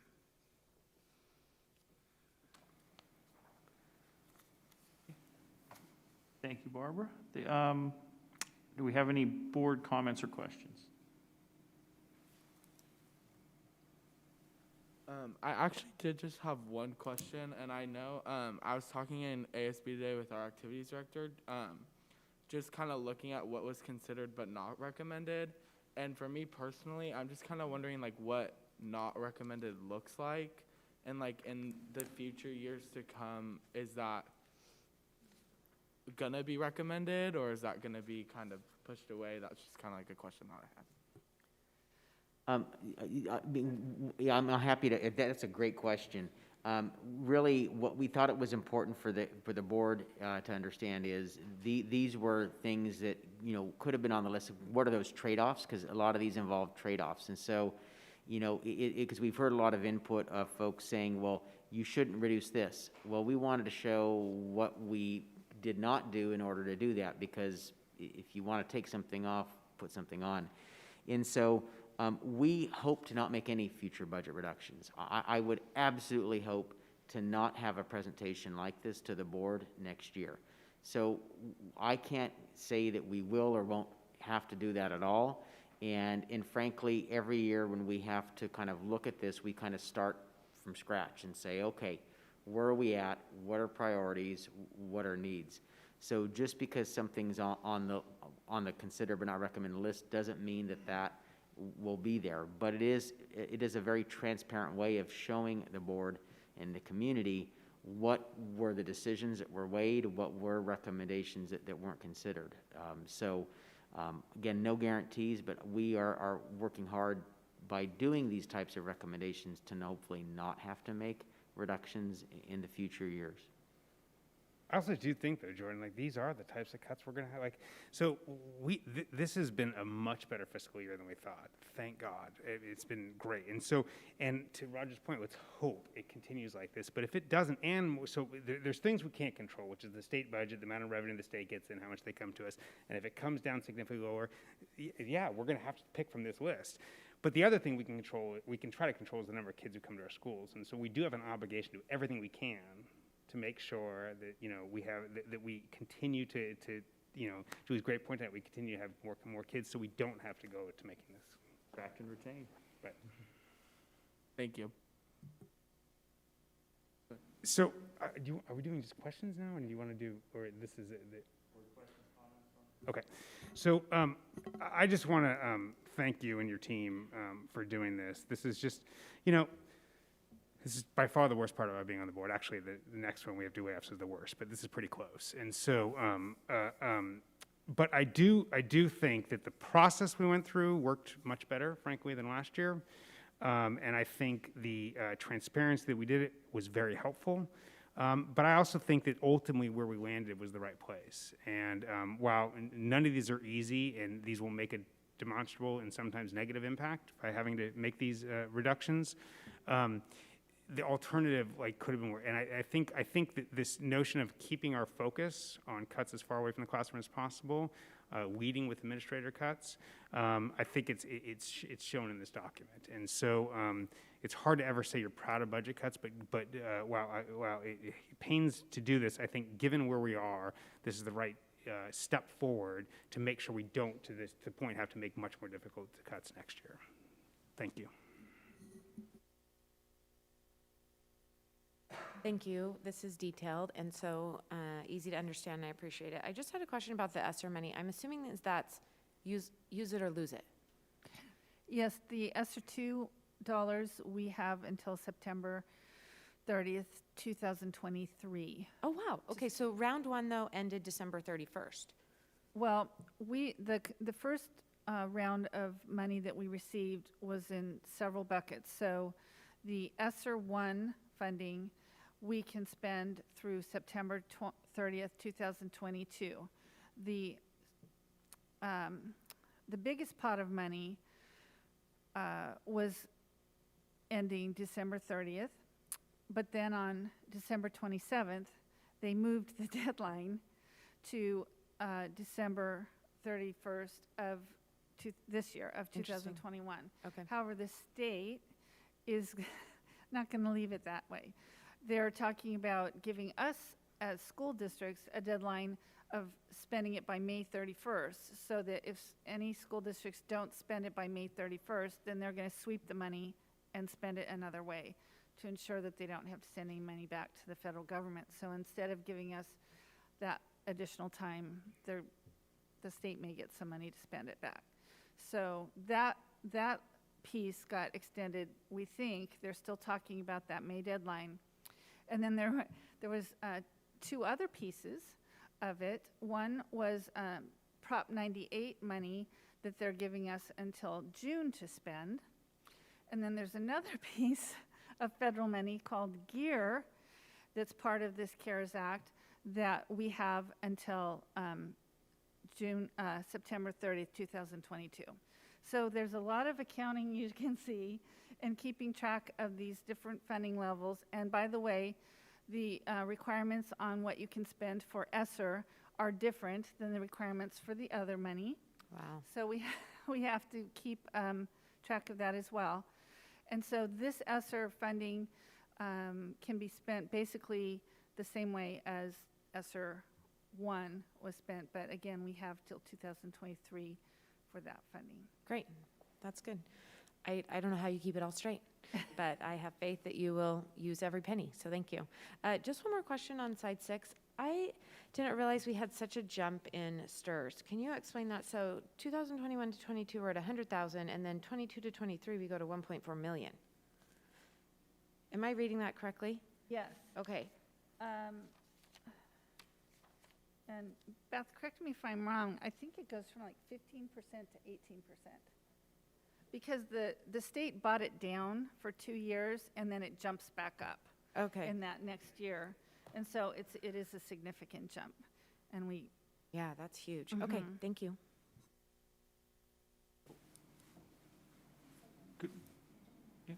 I just wanted to take a second.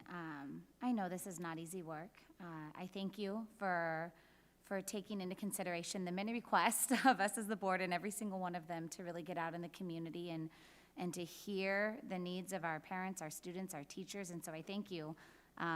These recommendations are in line with that. You know, I look at this and I see slide 23, and I thank you. Elementary school level, we're able to accommodate really what they've asked us to, middle school, high school, and even what the leadership class has asked. And so I wanted to take a second first to thank you for that, because that's not an easy task.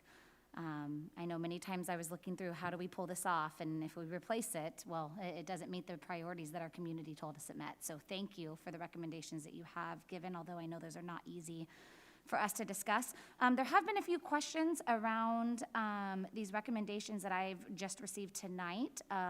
Questions about class size changing for all age groups. I just wanted to clarify, as I am looking at it, that is not the case at the elementary level. Is that correct? yes, So there's no No. effect to class size based off of these reductions to the elementary level? that's correct. Okay, perfect, thank you. Yeah, so, thank you very much for this. I think just in general, this process is proof that, I'll echo what Rick said, it's never easy to make a budget reduction. It's never easy to have to make those cuts.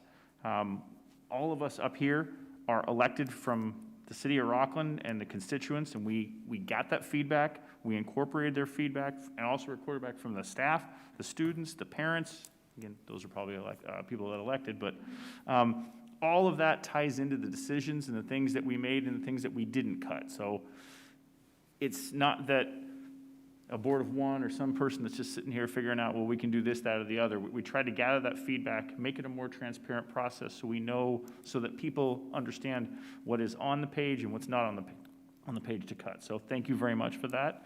To the community, it's never an easy thing to make the cuts, but this shows you what we're thinking about, what's on the table and not on the table. So that's a positive stance. I will see here. Are there any? I know we have a few written comments, so we can take time for that. Are there any verbal comments?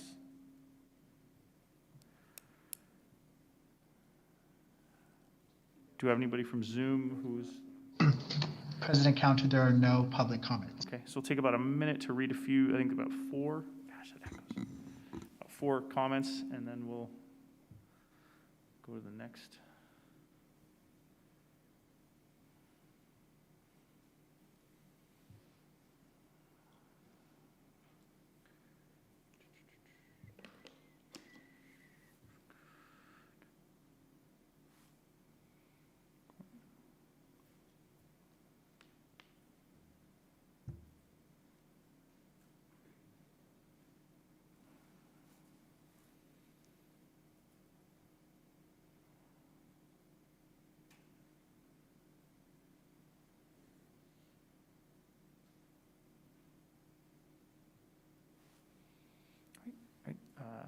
Do I have a motion to approve the proposed budget reductions in 21-22? So moved. So, moved by Rochelle. Is there a second?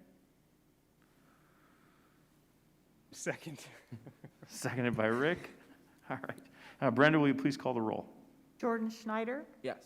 Julie Hupp, Yes. Rick Miller, Yes. Rochelle Price, Yes? Tiffany Sathoff, Yes. Derek Counter. Yes. All right, motion passes. Now moving on to item 11.2, action on resolution 20-21-19, a resolution to reduce or eliminate particular kinds of services pursuant to Ed Code 44955. Dr. Limoges, Assistant Superintendent of Human Resources. Thank you, President Counter. Good evening, trustees, Superintendent Stock, Miss Brenda. Before I get into what I'm doing, I just want to share with the group as a former high school principal. I used to share how May is the most difficult month because of the significant decisions and events and the importance of everything that goes on. But I also want to share with you, I think I speak not just for myself in human resources, but for my entire team.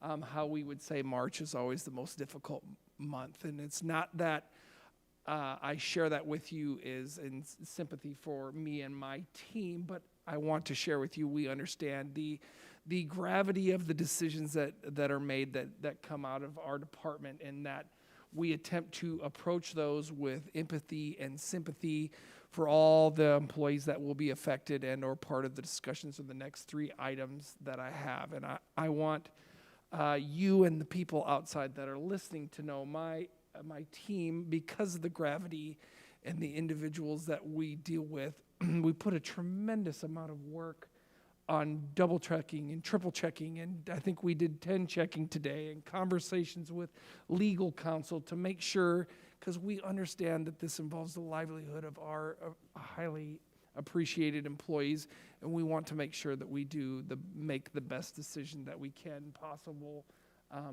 But I think I'd be remiss if I jumped into this that I didn't kind of share with you our perspective on that. So, based on the district's current financial situation, the significant decline in enrollment due to COVID-19 and reductions in particular kinds of services and programs, the district will be issuing a reduction in force layoff notices to employees. Our anticipation that those notices will be given to employees at the early part of next week. Issuing preliminary notices and making other reductions will provide the district with maximum flexibility to meet its financial obligations for the 21-22 school year. The resolution to reduce or eliminate particular kinds of services have been developed, listing the services affected by the reduction in force. Based on the current budget and the reductions of particular kinds of services programs, the district will be issuing those reduction in force preliminary, and I want to highlight that there are preliminary notices to employees. Issuing notices and making other reductions will provide the district with the resolution to reduce or eliminate particular kinds of services has been developed, listing the services affected by the reduction in force. And as I shared with you, the final notices are served legally by May 15th. So these are preliminary notices. If enrollment increases, staff members notify the district of retirement or resignations. The district may be able to rescind some of these preliminary notices prior to the deadline. But I also want to share, as in another time, in another place, in a galaxy far away, though the intention is always to, if possible, rescind those notices, it's important from someone who has received that as well that we also respect the right of the employee, that their first priority is to protect their livelihood and take care of their families and themselves, and to support them if that's the decision they want to make. I always want to present the optimism, but also want to present the realism of this circumstance, what this means to an employee when they receive that. So tonight I'm presenting to the Board of Trustees Resolution 2021-19, a resolution authorizing the layoff of 27.17 full-time equivalent certificated positions pursuant to Education Code 45955, effective fully June 30th, 2021. I'm asking the board for a motion to take action on Resolution 2021-19, a resolution to reduce or eliminate particular kinds of services effective June 30th, 2021. If there's also additional questions, I would be available to answer them. Thank you, Dr. Lemos. Questions? Tony, so I appreciate the emphasis on the personal cost of this and how horrible it is to receive these. And I have friends that receive them yearly, and it's debilitating. I think we all agree the law is just needs to be updated. And I appreciate the idea that the point of the law was to allow planning, but it has such negative alternative impacts that I wish that we could take that into consideration as well. My main question for you is so we need by this from a fiscal perspective and from a right sizing to get to about 27, 28 fewer staff members to fit the class size we're going to have. So obviously it's the dream world that if you have to do that, you don't do through layoffs, but you do it through retirements, in the sense that that it's a choice and no one's losing their job. And I appreciate that we're having the conversation. I don't really Travis said a good word. I keep saying golden handshake. I forget what he used, but it was better than golden handshake. Retirement incentive. Retirement incentive. Thank you. That was better. The retirement incentive. But on average, how many and I also, of course, understand that if you're at Springview, and someone gets laid off, you could move to Whitney. If you're a secondary teacher, you can move between secondary. Elementary teachers cannot. So there's a separation. But within that, what is how many teachers generally retire from Rocklin every year? And I think we looked at, I'm looking at Barbara, I think it was a 5-year average was approximately 12. So on average, The 12 a variance, year. yes. And then do we have any, I understand that we're in negotiations with RTBA about this right now, but do we have any estimate for if we're able to get agreement with them and we're able to offer a retirement incentive, how many more that could likely be? I understand that we actually scale up at 5 and 10. There's different amounts to we get there, but is there any way to know the likelihood of getting us to closer to this 27 number? I think basically the only way to, it's really not no, because really it's an individual decision, but I think we develop what is a range based upon the criteria, 55 years and older. I mean, I could list off the criteria on the offer that was made, and you get a maximum what it could most possibly. I unfortunately don't have that exact number. Barbara, by chance? I know that number is run. The total number that would be even eligible. So we're eligible. And I'm sorry to put you on the spot. That's okay. Unfortunately, I don't have that number in my head of how many were eligible. Okay. Okay. That's okay. Okay. We will provide that to the board tomorrow morning. Great. I So, and apologize. obviously appreciate both yours and Travis, everything you can do at the table to try to bring this number down. So thank you. So speaking to Trustee Miller's point, because I think that's a really important point, what we're looking at tonight would be worst-case scenario. We're looking at tonight, the hope would be if we're able to reach an agreement with our union for a retirement incentive, and if our enrollment increases substantially between now and May, and I know that's hopeful, wishful thinking, but those two are really big determining factors that would change this number dramatically. Is that correct? Correct. I mean, it could possibly change. It just, again, we kind of alluded this to, we alluded to this in an earlier discussion. It's not always a one-for-one. Someone resigns or retires here doesn't mean someone's going to get it over here, and that's part of the next resolution, which is items like tie-breaking criteria, competency requirements that are all written in this piece. They're all I written in the understand. If resolution. only it was so much simpler, but thank you. I understand. I Thank hope you I for answered work your that you- question. That did answer. I do have one more question. I noticed on here, Health Services Supervisor, 1.0 FTE. Could you speak to that a little bit? Is that a reduction or is that a complete removal of? No, so currently, to help support, obviously, the health services staff, that during this difficult pandemic times, we had authorized the usage and use some of the COVID money and our own general fund money to add another position to help kind of monitor all the materials that we're doing. And so next year, the anticipation is that that won't still be the same, but we will still have one health services, which is what we've always monitored the district with. Currently, we're utilizing 2. So it'd be really reducing to what we had pre-COVID. Correct. Thank you. I want to add, if there is a need, then we could, keep that additional staffing there. By taking this action, it gives us the option. If the board didn't take this action, we would be locked into that service irregardless. So.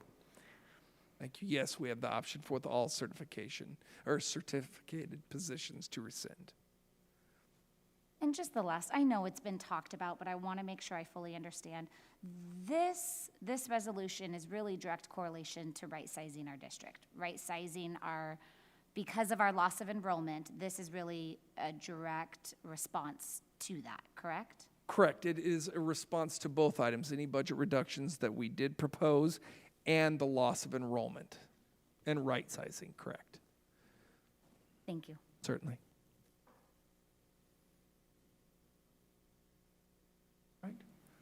Thank you, Tony. I know this is not easy to do, and again, like Rick said, it is a challenge to have to go through this stuff. Hopefully, the state can help us out, and we can gain more students, and we won't have to go through this in the Agreed. future. So, yes.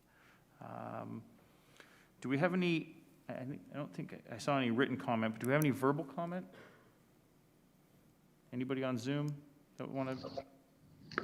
President Counter, we have no public comments. All right.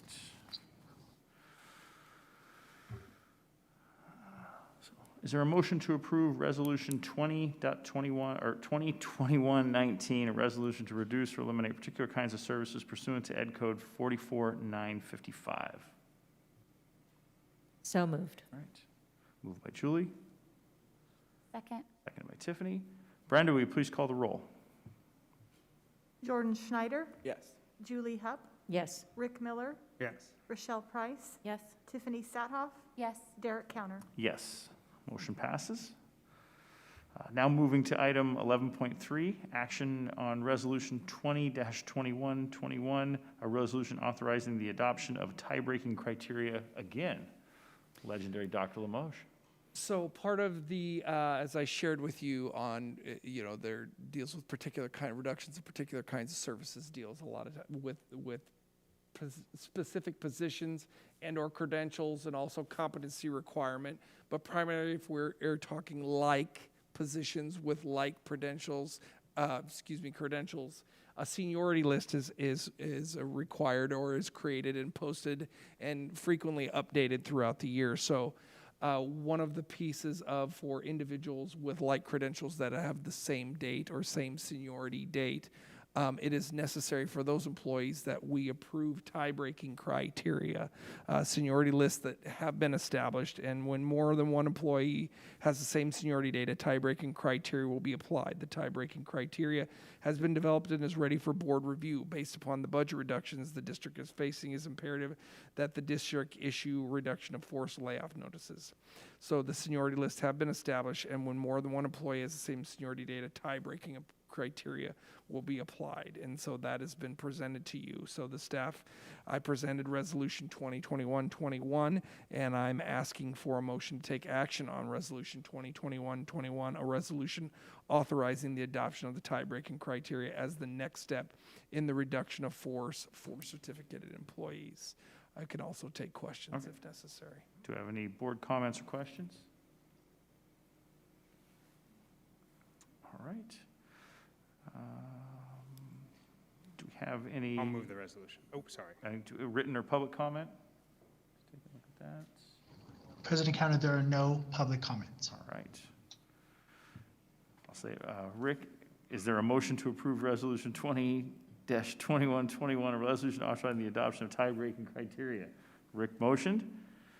Is there a second? Second. Seconded by Tiffany. Brenda, will you please call the roll? Jordan Schneider, Yes. Julie Hupp, Yes. Rick Miller, Yes. Rochelle Price, Yes. Tiffany Sathoff, Yes. Derek Counter. Yes. Motion passes. We're going to keep this going, Tony. Yeah, so transition our mindset to classified employees, which is a different process governed by Education Code Sections 41-101, 45-114, 45-117, 45-298, and 45-308. The Governing Board of School Districts are authorized to lay off or reduce classified employees for lack of work and or lack of funds upon 60 days prior notice. So understand that once the notice is served to a classified employee, the reduction cannot take place at the earliest 60 days after the approval of the resolution and the providing of the notice.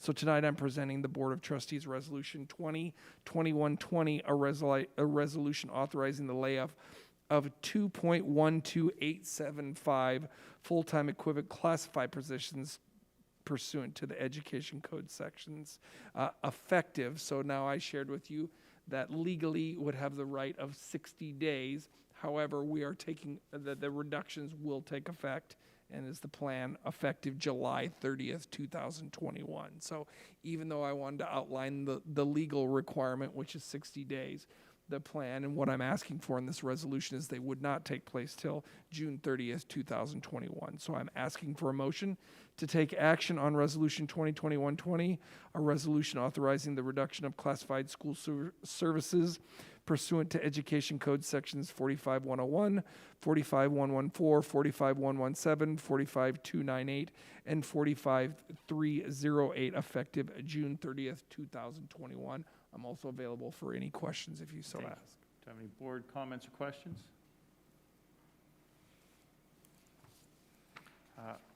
Are there any verbal or written public comments? President Counter, there are no public comments. All right.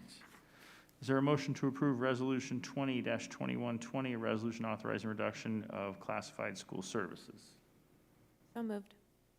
Moved by Rochelle, Second. seconded by, there we go, Julie.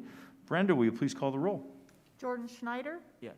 Julie Hupp, Yes. Rick Miller, Yes. Rochelle Price, Yes. Tiffany Sathoff, Yes. Derek Counter. Yes, motion passes. Now on to item 11.5, board to discuss possible vote for 2021 California School Boards Association Delegate Assembly Representatives, Subregion 4D, Superintendent Stock. Trustees, this item is brought before you that you have the opportunity to vote for California School Board Delegate Assembly. As mentioned previously, Trustee Price has been appointed to the Delegate Assembly, but this is the opportunity for that to occur. And the CSBA is a school boards association that works on behalf of school boards throughout California to advocate for public education at the statewide and local level. And so, trustees, you have the opportunity. The ballot's attached. The statements have been attached.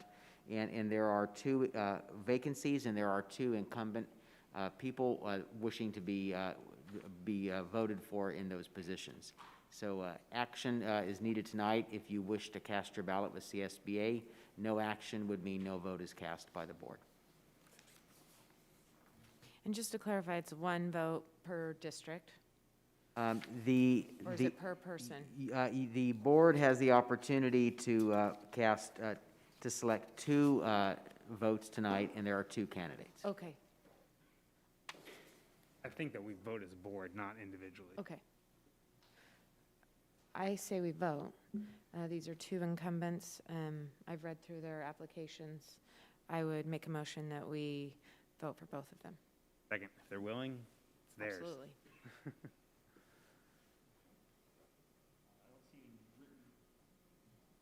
I don't see any written comment. Do we have any public comment on this? There are no public comments on this All right. item. All right. All right, made the motion. I'll second. All right, seconded. So, all in favor? Say aye. Aye. Aye. All opposed? Any abstentions? All right, motion passes. 2 more people, look at that. All right, pending agenda items. Trustees, do we have any items to be placed on a pending agenda?